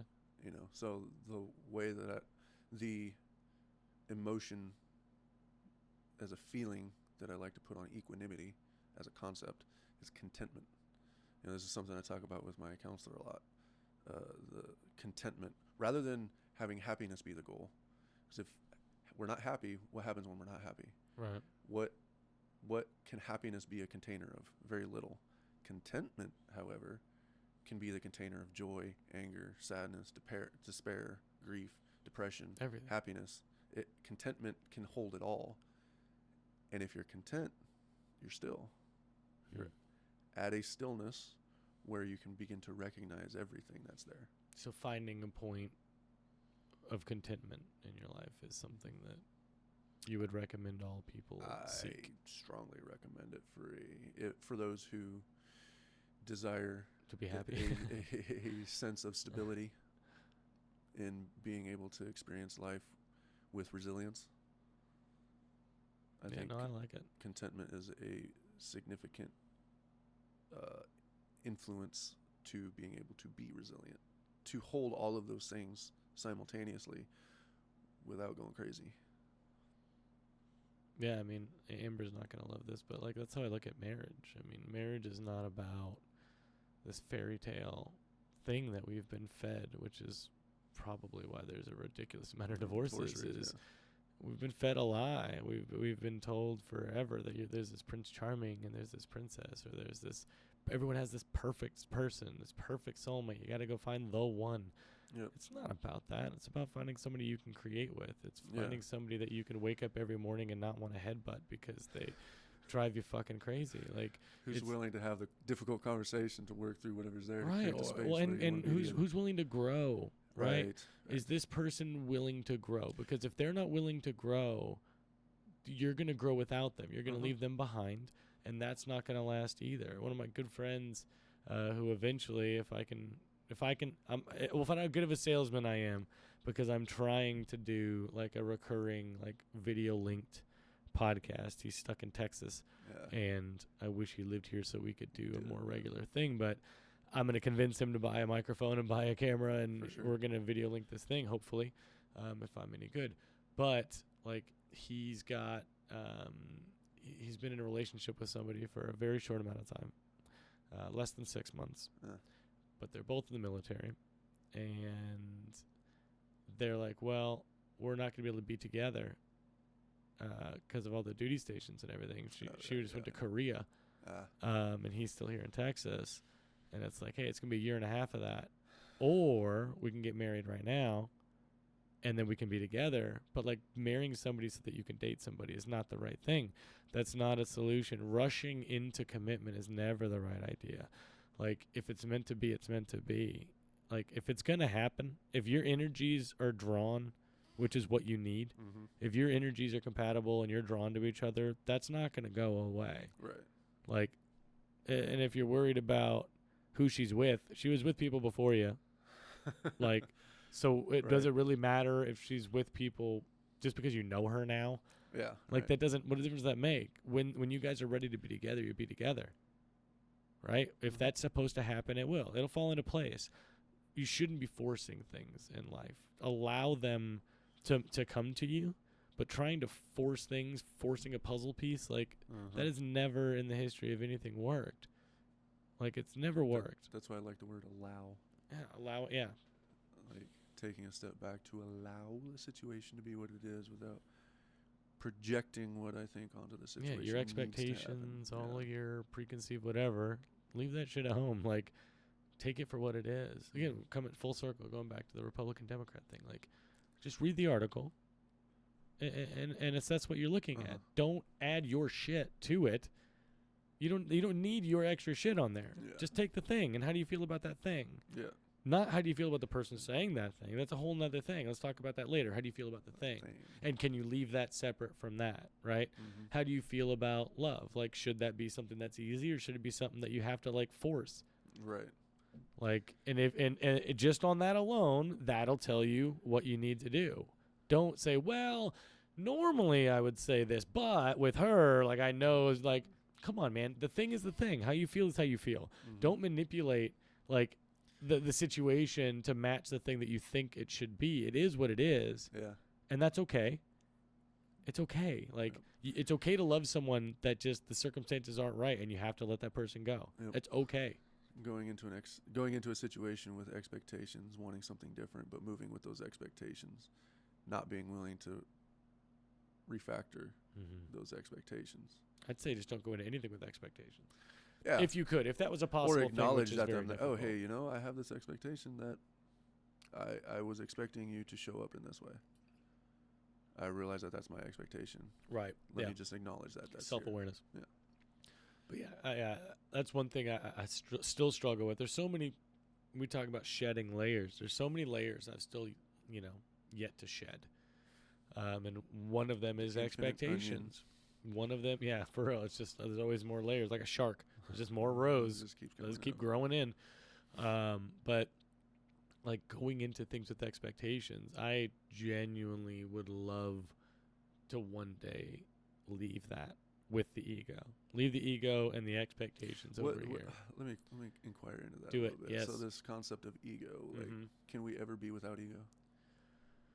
I would say that you can't be without it, but it doesn't mean that you have to let it dictate your life or how you respond to things or how you think. I guess what do you define as ego? What's your definition? Worrying about what's in it for me. Well, I guess let me ask it another way. What's, as a construct of, as a mechanism in reality for how you exist, and try to classically define what is the mechanism in you that is ego? Well, I mean, I feel like the way I don't know, classify my ego, for me, what I'm trying to get rid of when I say that death of ego is me going through life worrying about, well, what's in it for number one? Like, yeah, you want this, but what about me? Or like just focusing on me at all instead of what can I do for other people. I don't want to focus on what can I do for me. I guess that's what I mean by death of ego is I'm not worried about what I can do for me. I'm good. I feel provided for. I feel fulfilled. I feel content. I feel all of these things that other people aren't feeling. So why am I still filling my cup if my cup is full? Why am I still, like for the past 30 years, gone into things like, okay, well, I'll do this job, but how much money do I get? What are my benefits? What do I get for doing this thing for you, right? And even going into the marriage. Like, okay, fine. Well, if I'm going to do this, then you need to do this. Instead of just hearing, oh, you need me to do this, I am open and willing to do that for you. And letting that just be. Like, hey, asking, right? Can you help me with the dishes? Well, are you going to do, no. Can you help me with the dishes? Are you open to doing that? Are you yes or no? And if I am open, all of the extra shit that I'm adding on top of it, I need to let that go. Yeah. Because that's something completely separate. Right? So for me, that's what I mean by letting go of the ego is stop worrying about what's in it for you because for me, I mean, again, I'm full. My cup is full. There's not a whole lot of things that I need. I'm very content and happy with the direction that I'm going in, the things that we're building and we're creating, and just the people we're meeting and the energies that we're collecting. This situation right now. Right. But even if I wasn't, even if there were things that I wanted, I now believe and I've seen that if I'm open to meeting someone else's needs, if I'm providing for someone else, there's a pretty good chance that they're willing to provide for me. Yeah. And that if I'm taking care of if whatever's on your plate, I'm helping you take all care of those things, you're probably going to want to help me with my plate and the shit that I'm dealing with. Even if I don't, and normally you wouldn't even have to ask. So all that being said, with that definition of ego, I have another question, which is a very big question. Deep rabbit holes. And I don't think we'd have the time to investigate it all. But the question is, who is I? Oh, right. Exactly. There is no I. The I is the bug that's controlling this, the bug that's inside my head. There's an aspect of something sitting here speaking. Right. I think it's the bug in my head. Whatever this brain thing is. There's this thing in reality that's resonating with an experience. But I don't even know that it's my experience. Because what is mine? Who is me? What is mine? I don't know. But the reality is, there's this thing here speaking. There's that thing there speaking. All the while. There's all the while speaking. And what is the thing doing the speaking? Right. Again, and the last night I spent a lot of time. That was one of the first deep dives that I went on during the journey. Was okay. Let's go in. Yeah. What is all of this stuff? Like, let's peel back all the layers and let's see what we have. And when I dug past, okay, well, I've done all these things. Well, that's not who I am. Those are just things that I've experienced. These are all the things that I think or I believe. Well, that's not who I am. Those are just beliefs and things that, you know what I mean? Yep. Once you get past everything, well, okay, I'm an organism, right?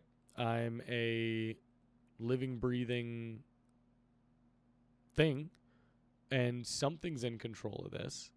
right? Something is making decisions. Even that statement. Let me pause. Do There's it. a pause button on that. The linguistics of what you're saying. I'm an organism. Are you really an organism, or is an organism existing that is a container for something else? Right. Yeah. This vessel, this thing that's being operated, Yeah. is an organism in this reality. Is that I, or? Well, I'm trying not to use I because I don't think there really is an I. I think that language is a weird thing, right? I mean, when you get down to the meat and potatoes of it, I'm making noises with my mouth, Yep. and you're like, yep, I know exactly what that means, because we've agreed that these noises mean a certain thing. Doesn't mean that there aren't things that we can't explain that we don't have noises for. Right.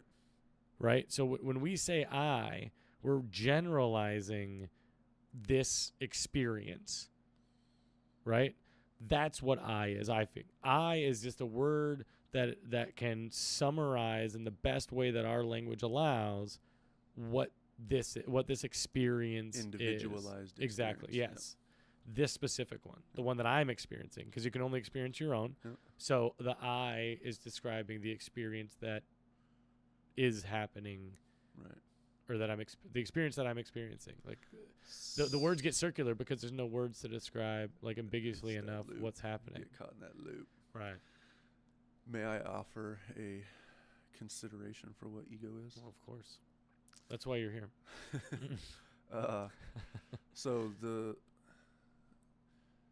reflective mechanism, like we sit down and we project out that this situation is going to happen in this certain way based on these preconceived notions and these expectations. I project out and I see that situation, and then I have a reflection come back to me, and the character in the story put on as first person perspective, identified as me. The reflection of all of what's going on out here, the ego is that character that's being reflected. And when we take that reflection as the I, then we become that. Blasted by that sun, I'm sorry. No worries. Then we become the ego then becomes the dominant way in which we identify as who I am, which then I'm a dad, I'm Michael, I'm a man, I'm heterosexual, I'm super tall, whatever the case may be. Yeah. And all of these things are reflective of just the conditions and parameters of this situation. Underneath of that, strip off, I'm a dad, I'm Michael, I'm super tall, I'm heterosexual, I'm a man. Underneath all of that, there's still a resonance happening that is none of that. What is that? Who is that? I don't have an answer for that. Right, that's the question. Well, we talked about that last whatever. night too. I think we touched on that briefly, of like, I almost got stuck in that negative loop of like, I'm not in control of whether or not I'm experiencing. I have to experience. I am a slave to this experience because I don't have a choice. Yeah. It's happening. Whatever this is, it is happening, and I am experiencing it. And I can't not experience it. I close my eyes, I'm experiencing it. That's the question of suicide. At death, does that experience cease? Well, only they know. Right. Is that no answerable by any of us? No, it's not. No, and there's no way to know. The same way there's no way to know your reality versus my reality, right? Like, it was. I believe the more diving I go into the mind, whatever the mind is, the more diving I do, the more like afraid I am of how powerful it can be. In that last night, when I started beginning the journey, I started thinking about what would it be like to be a tree, right? So truly visualizing myself, okay, I'm a seed, right? And I'm in this dark, warm thing. What does it feel like? Mm-hmm. And then you poke your head out and you're like, okay, I need warmth. I need air. I need to get up out of this thing. I need to get through this abyss. And then you get up there and you see the light, and then your whole life is focused on the light. How do I get more light? How do I get myself big and wide so I get as much light as I can? How can I, how do I get all the things that I need? That life, to me, the idea of living that sounds incredible. I would love to know what that experience would feel like. What does it feel like to be a tree, right? I'm tapped into this giant living thing, and it's providing for me, it's feeding me, it's giving me all the things that I need, and I just need the light. All I need is the light. All I'm focused on is the light. And some jackass humans are going to come and cut some of my branches, and I'm going to have to regrow them because I need all the light. And just what would that journey, like, when you think about what it takes to go from seed to a giant 100-foot tree, like, sounds like a great meditation that you had. Right, yeah. But I didn't do it because I was terrified of leaving and becoming a damn tree. I'm not ready to be a tree. But I took solace knowing that I could. Yeah. If I wanted to do that, if I wanted to check out and just go be a tree, I can do that. But I don't want to. While I'm here, while I'm still living this reality against my will, while I'm still, we may as well make the most of it. Experience. Since we're here, since none of this matters anyway, all the while none of this matters. Why don't we do, I don't know, cooler shit? Yeah. You know what I mean? Like, why aren't we focused on making this experience the best it can be for everybody? Because nobody gets to take it with them. It's all temporary for everybody. We're all just winging it. Like, so why do some people feel the need to receive at the expense of others? Why do you need that? You could receive plenty and be provided for enough without needing to do that. So why not? That's my, I guess the burning question is, why not? Did you ever hear about that? I don't know if it's Harvard or Stanford or somebody, but they did that prison experiment. So they took 20 civilians and they made 10 of them guards and 10 of them prisoners. I don't think so. Dude, it's insane. You should really look it up. It's pretty incredible. So almost immediately, the people that were, because they're all just nobody. No one has any experience being a guard. Nobody's ever been in prison. They just, and I think it might have been students. And they just, okay, you 10, put on guard uniforms. You 10 are prisoners. All right, cool. We're going to do this for a couple weeks. And they watched as these guards just, the power. I'm in control of these people. You're going to do what I say because I'm the guard. There was just a lot of crazy things that happened from that experiment. With power, you change who you are. Putting on the role, putting on that hat, playing that character. Yeah, you're playing that game. You're playing the guard game, and they're playing the prisoner game. Yeah. Right? Because that's all it is. It's just a game that we created that construct. We created jail. Like Amber and I were talking about, actually it may not have even been Amber, but I was talking with somebody about Native Americans and how they never had jails. They didn't need jails. Yeah. Because you're part of the village. You're part of the community. Yeah. If you're fucking up, we're going to take care of you. Yeah. Plus you see what's happening. You're a part of this village too. It would not benefit you to hurt the village because you live there too. But if you don't live in the village and you run the fucking prison union, you know what I mean? If you run a prison, it's not going to benefit you for these people to get out and be rehabilitated because you're making money off of them being in prison. Right? We created this thing. This way, with those boundaries and that context, in our reality, we did that. Yeah. It reminds me of the tribes that I've heard about, I think from Africa, where when someone broke the law or did something wrong, rather than punishing them, brought them in and talk about all the ways that, all the good things about them, how they appreciated them, to inundate them with positivity, right, rather than punishment as the corrective mechanism in the tribe. That's an incredible idea. What if? Yeah, what if we went that direction, right? There's so many, like, I hate going down that rabbit hole, but all of these different turns, like, what if we didn't go that direction? What if JFK didn't get shot, Yeah. right? What if psychedelics were legalized in the 60s instead of criminalized? Because before there was just no regulation. Mm-hmm. And then, God, I can't remember who it was. Wasn't it Nixon that did the I think it might started have the war been on drugs? Nixon. At least the train of it. Yeah, I can't remember who it was. But anyway, yeah, the Controlled Substances Act is where they said, you know what? It's all illegal. Possession, like, everything is illegal about it. With no real, like, no evidence. There was all sorts of, like, just propaganda rhetoric. Yeah, it was fear-mongering. It was, these people are going to lose their minds. You have a bunch of yahoos out there, having psychotic episodes, and they're addicted, and like all these just lies because they were afraid of this thing they didn't understand. Like, that's what was going on, and that's why it's taken 50 some odd years to try to reverse all of that stuff. It's been a process. Same thing with marijuana. I mean, Joe Rogan's been a great advocate for that, at least with information, especially. Talking about how it even happened. The fact that the only reason marijuana was ever made illegal was because they didn't want hemp in the United States because it was going to take a lot of the profits from other companies. Right, yeah. They're like, oh, you can make everything with hemp? No, we can't have that. It's illegal. Yeah.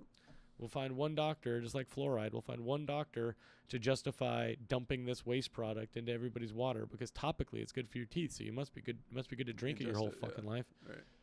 With no evidence, with no testing. We don't know what it's going to do to people. And now they're like, hey, it's really bad. Like, hey, I know we've been doing this for a long time, but hey, BT dubs, you've been poisoning everybody for, several decades. But, like, same thing with dairy. You pay a dude in a lab coat to stand on TV and claim to be a doctor and say, hey, calcium makes strong bones. Calcium's like 19th best fucking source of calcium or something. Like, not even in the top 10.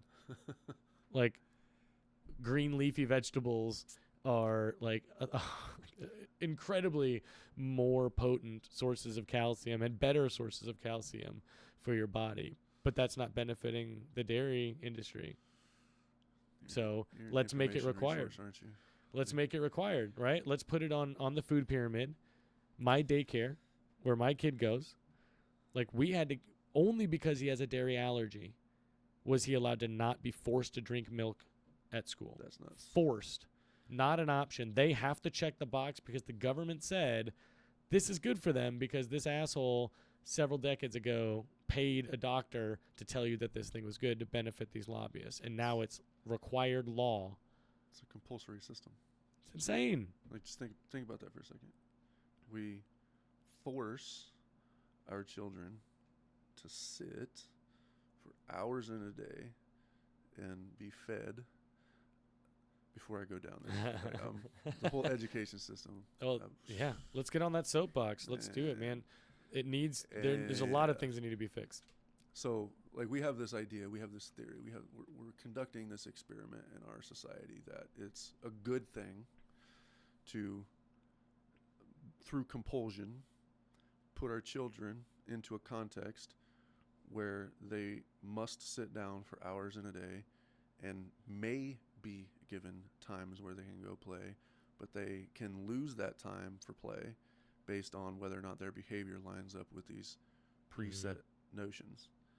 Then, in that context, we tell them what we think they should learn rather than exploring the innate curiosities and interests of each child. Based on whose idea? I don't know where it came from. The industrialization of education. Like, you can trace that back to the history however you want. But the reality is, in this situation, we are forcing our kids to learn things that they may not care about at all. Or ever use. And then we wonder why these kids are depressed. And when they hate school. They don't want to be there.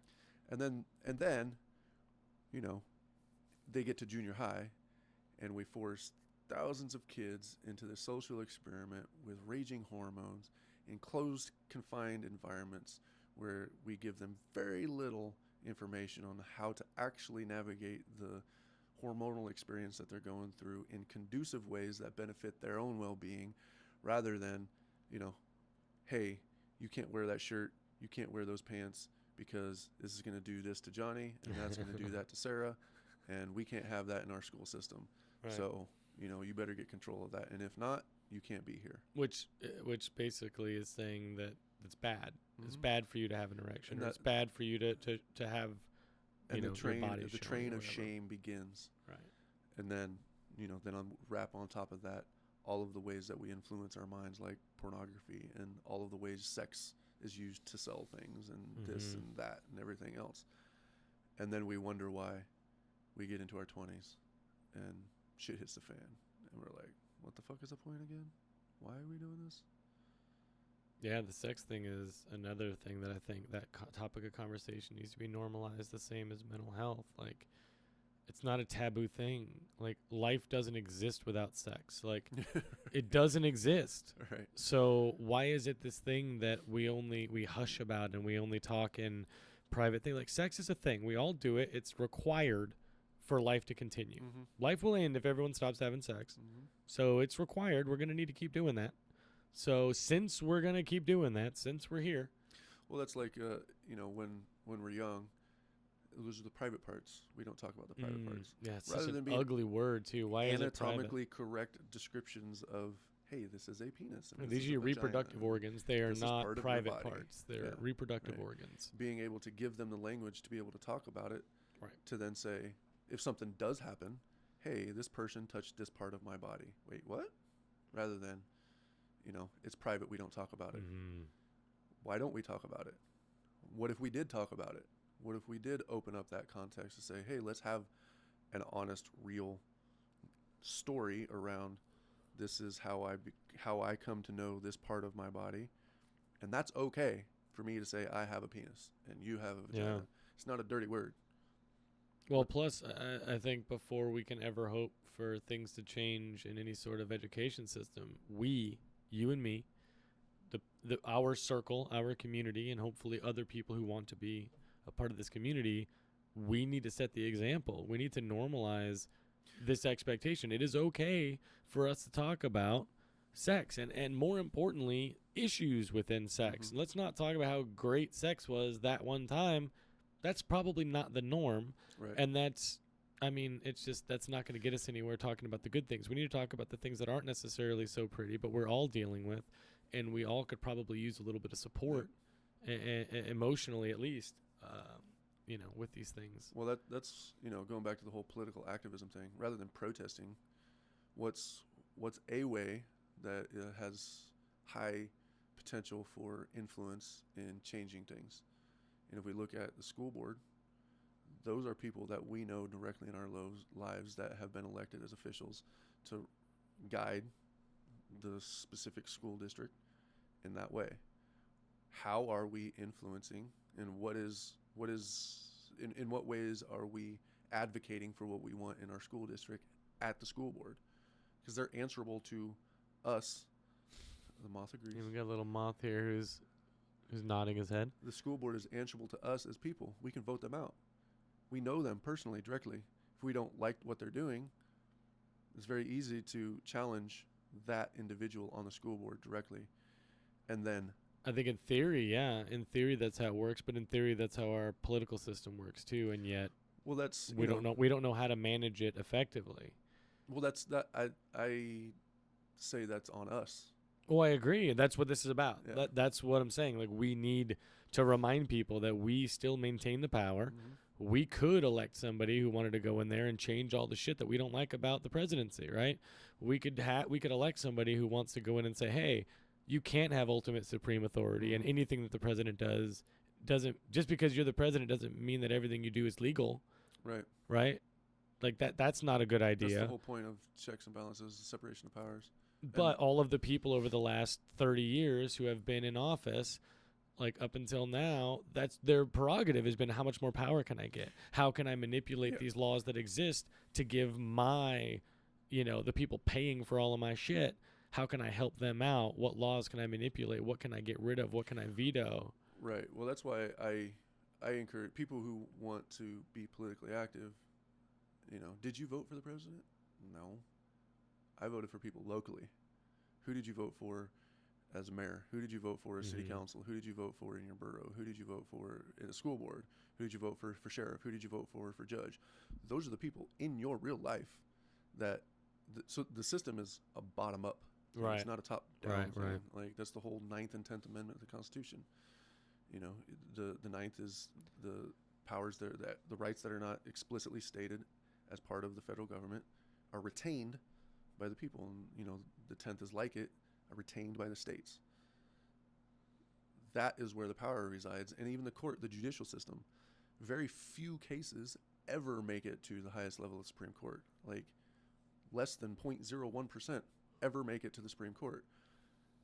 The wide door to the judicial system to get justice is at the state and local level.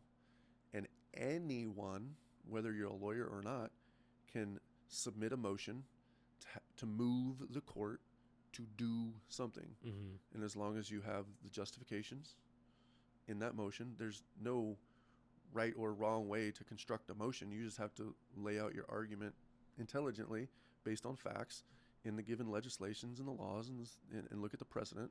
Say, hey, court, I want you to do this thing. I want you to, here's an injunction to stop this company from doing this, dumping this waste into this thing. Right. Because here's why. You know, that's just, anyone who has the capacity to do research can do that. It's available to anyone who is a citizen of the United States. But the system to do that is not necessarily transparent. It's not necessarily something that there's a lot of legal code that needs to be understood. Right. Yeah. Right. Yeah. And so what I hope to do, because I agree with you, I think that the best thing that anybody could do is get involved in their community and let their voice be heard, and be a part of the change rather than being a part of the complaining. Get off, get off early that day, or go, you know what I mean? Do whatever you need to do so that you can be involved. Yep. But first you need to understand how to be involved. And that's what I'm hoping we can do with this platform, is let's educate people how simple it is to find change, including and educate me, because I don't know. I have no idea what I need to do. So for instance, state of Arkansas, if you want to be a coach, okay, so I'm a coach. If you want to be a coach at any sort of school, high school, middle school, elementary school, by law, according to the Arkansas Athletic Association, and it's this way in most states, you have to be a salaried educator. Yeah. You cannot be paid just to coach, which means if you're a teacher, the only coaches you're going to get are teachers, right? Mm-hmm. But that means there's going to be teachers that don't want to be coaches. Right. But you got to fill the things. So you're getting unmotivated coaches. On top of that, if I say, fine, screw it, I really want to be a coach, fine, I'll go be a teacher. Now you've got an unmotivated teacher because I don't want to teach. That's not what I want to do. Yeah. Now I'm in a classroom teaching these kids, and I'm doing them a disservice by not wanting to actually be there.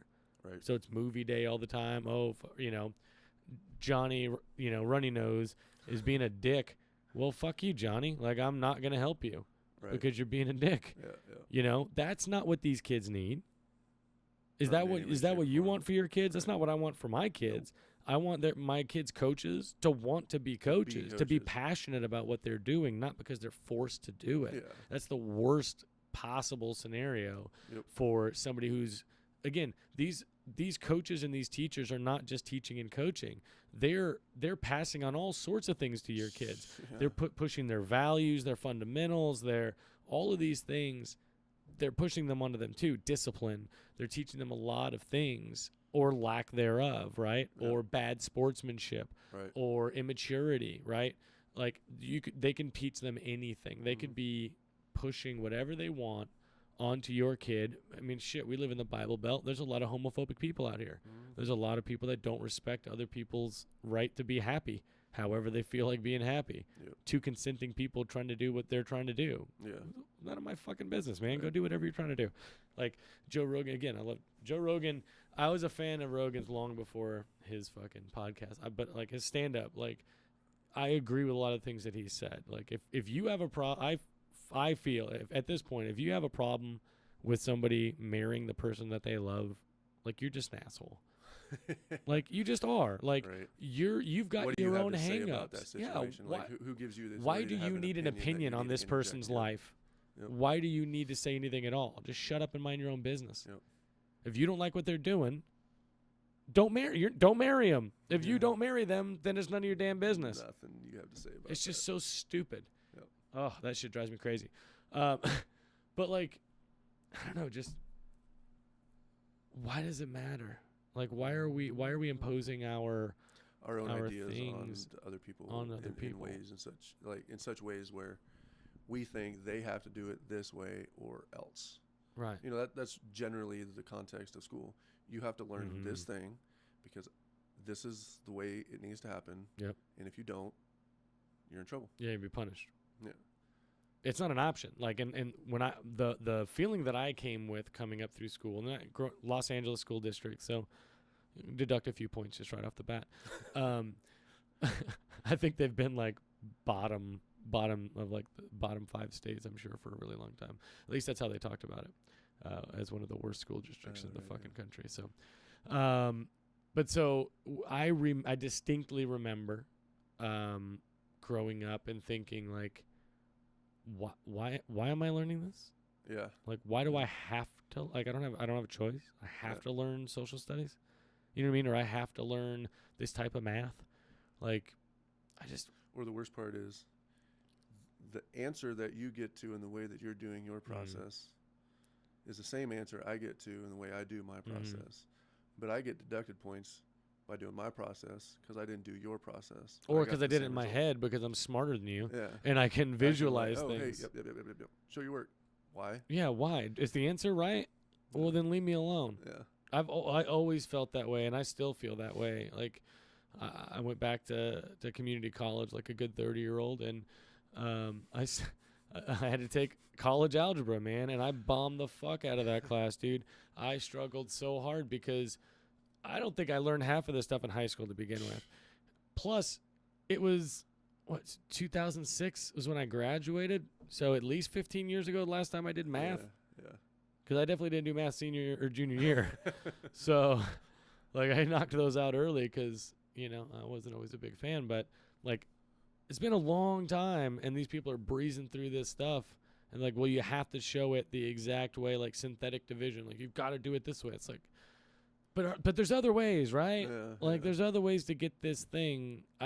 If I don't carry the one here, but I do get the right answer later, like, why does that matter? Why do I have to do it your way? Right. Like, writing is I'm sure you'll love this one. The English class, taught by arguably the worst teacher I've ever met in my life. She's just inept. She's the epitome of every high school English teacher that you dreaded going to because she was dry and awkward and has 58 cats and divorcee and just miserable person. No judgment there. I mean, she's spouting racist shit all the time in class. Like, dude, I'm telling you, it was awful. But anyway, so, like, one of the things, it was, you had to write a letter about, like, a rule or a law that you don't like and why you think it should be changed, which is a great assignment, right? Let's get these kids looking into the rules and the laws that govern them. And if there's things they don't like, go find out why it's that way and how do you change it. This beautiful, beautiful assignment. Until she added all of these restrictions. Well, you have to use 4 resources or 4 works cited. You have to have this specific introduction, 3 paragraphs, conclusion. It has to be, you're not allowed to ever use the word you. You're not allowed to write. I'm like, can I just write my paper however I feel I need to convey this message? Is not the idea of writing something to convey your message to somebody? Like, that would be like her being like, hey, Stephen King, yeah, I don't like the way you write. You're doing that wrong. Fuck you. He's writing his own way, the same way Dean Koontz, the same way any author anywhere, the same way you write your books, the way you write them.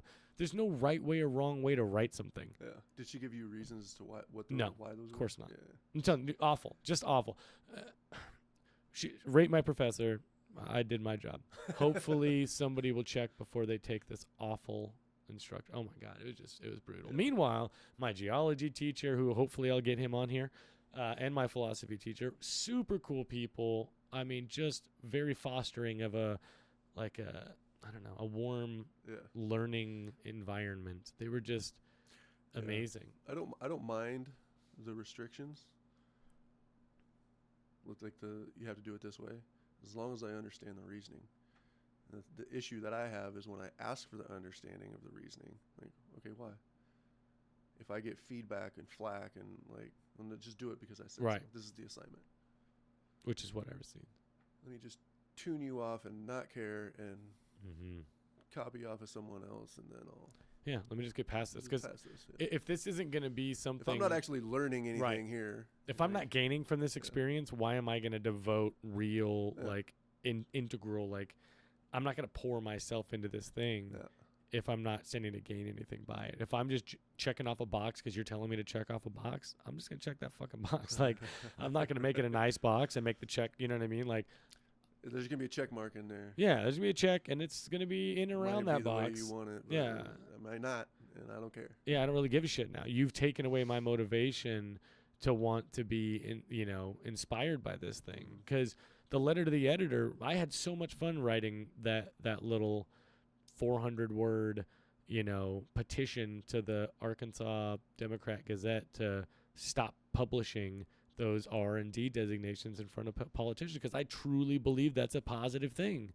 I'm passionate about that. I would love to be a part of removing identity politics. I think it's incredibly damaging, and I had so much fun writing it. I loved it, and it's probably the highest score on any of the papers that I did, because I loved it. I truly enjoyed the process of pouring all of this emotion and these feelings and just this truth that I feel about this issue into this thing. But then you tell me I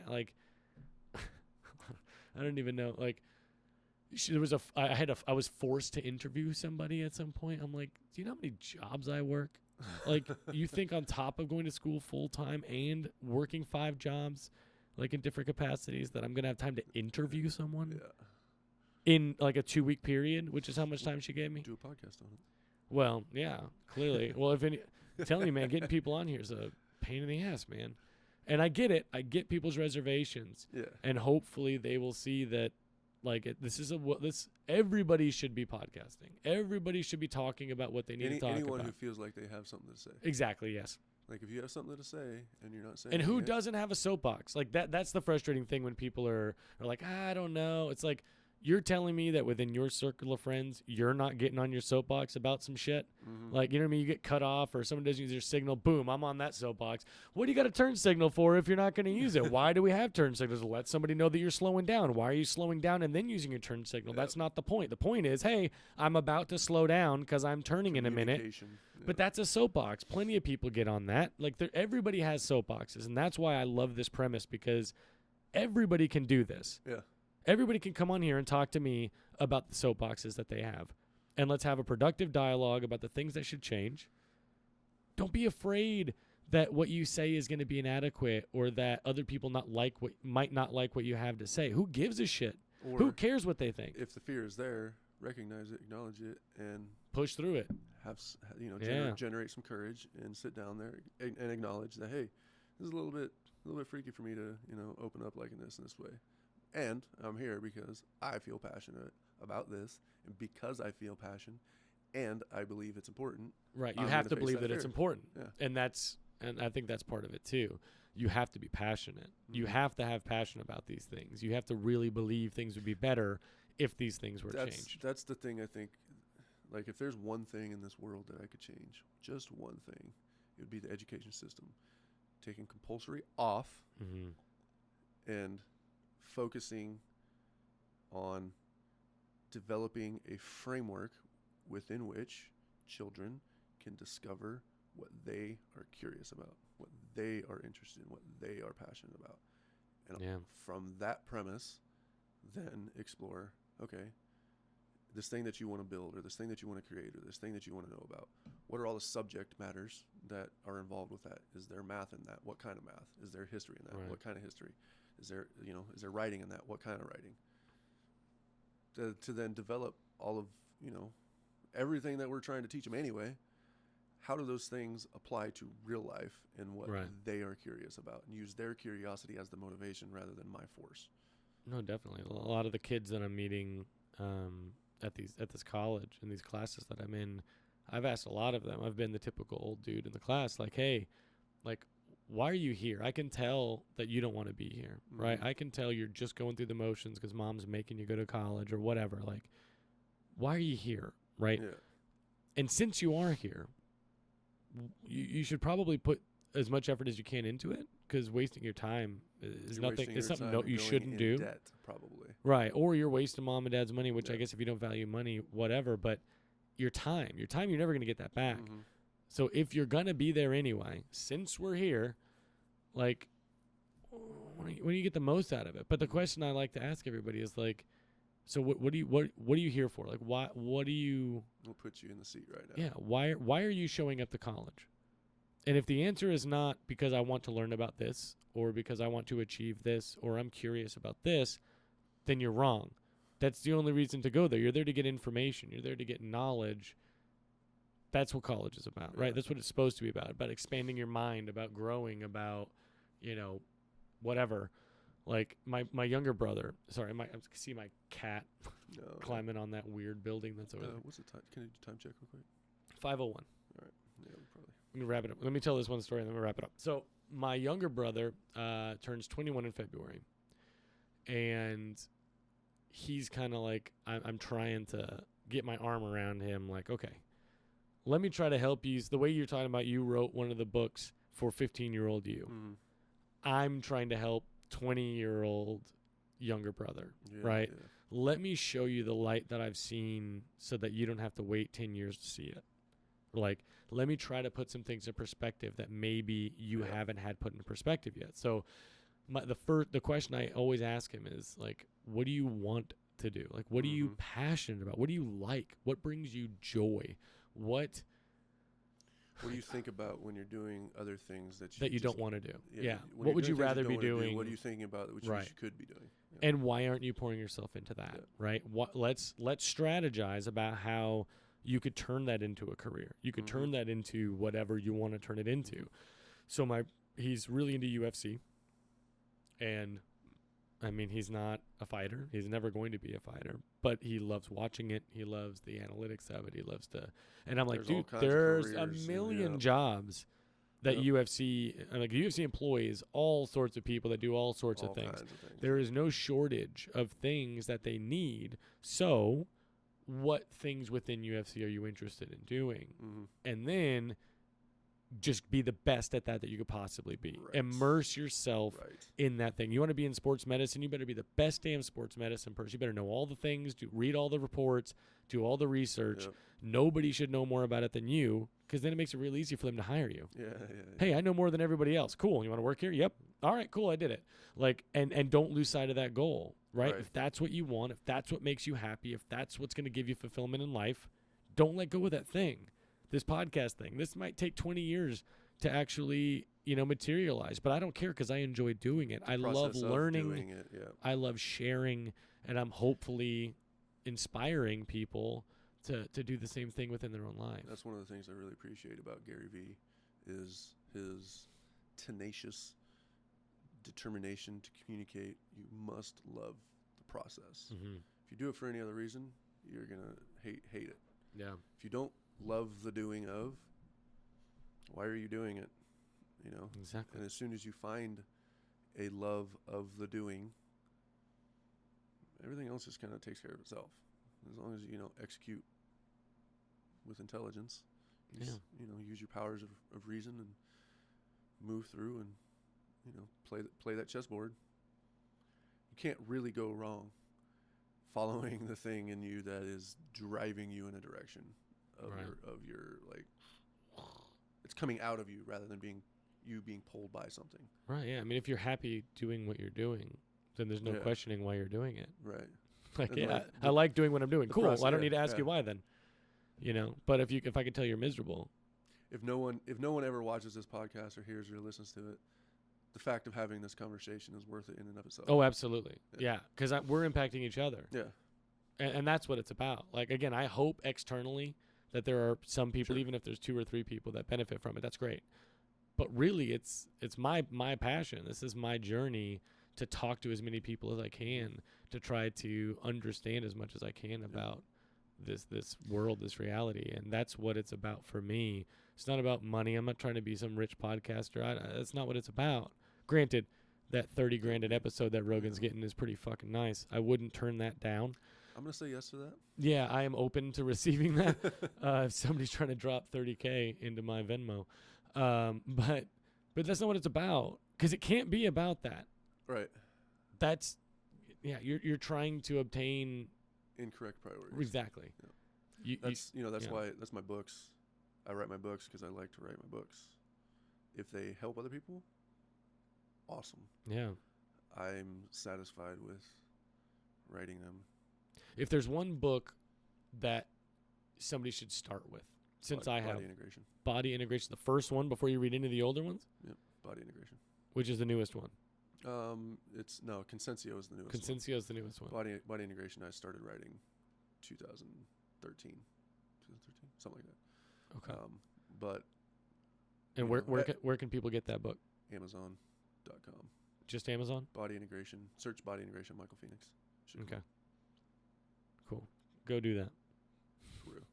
But yeah, it's if there's anything that I could say, if there's anything that I want to leave is, what's the takeaway here? I tried to summarize all that in Body Integration. If you take nothing else, especially the importance of breathing, and maybe the methodology or the process of breathing in there, like, if nothing else, just that one thing. That'd be.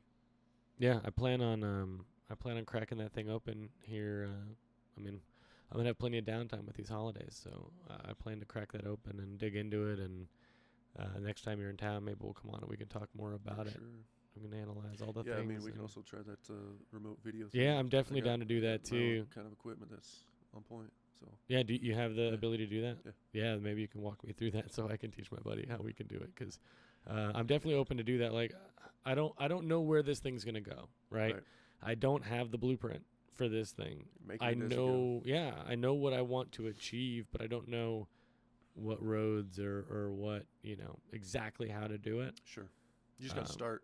Exactly, and that's what this is. If you don't have a process, you got to start with a process, and then you can figure out. Yeah, we'll figure out what we like and what we don't like, and all that stuff. Yeah, but so yeah, I'm definitely open to trying to figure that out, especially after watching the Snowden one. I always had this negative perception of like, oh, it's gonna be like a record, like you're gonna have like a fuzzy image of you, and there's gonna like, I don't know, the split screening. It just seems right. Yeah.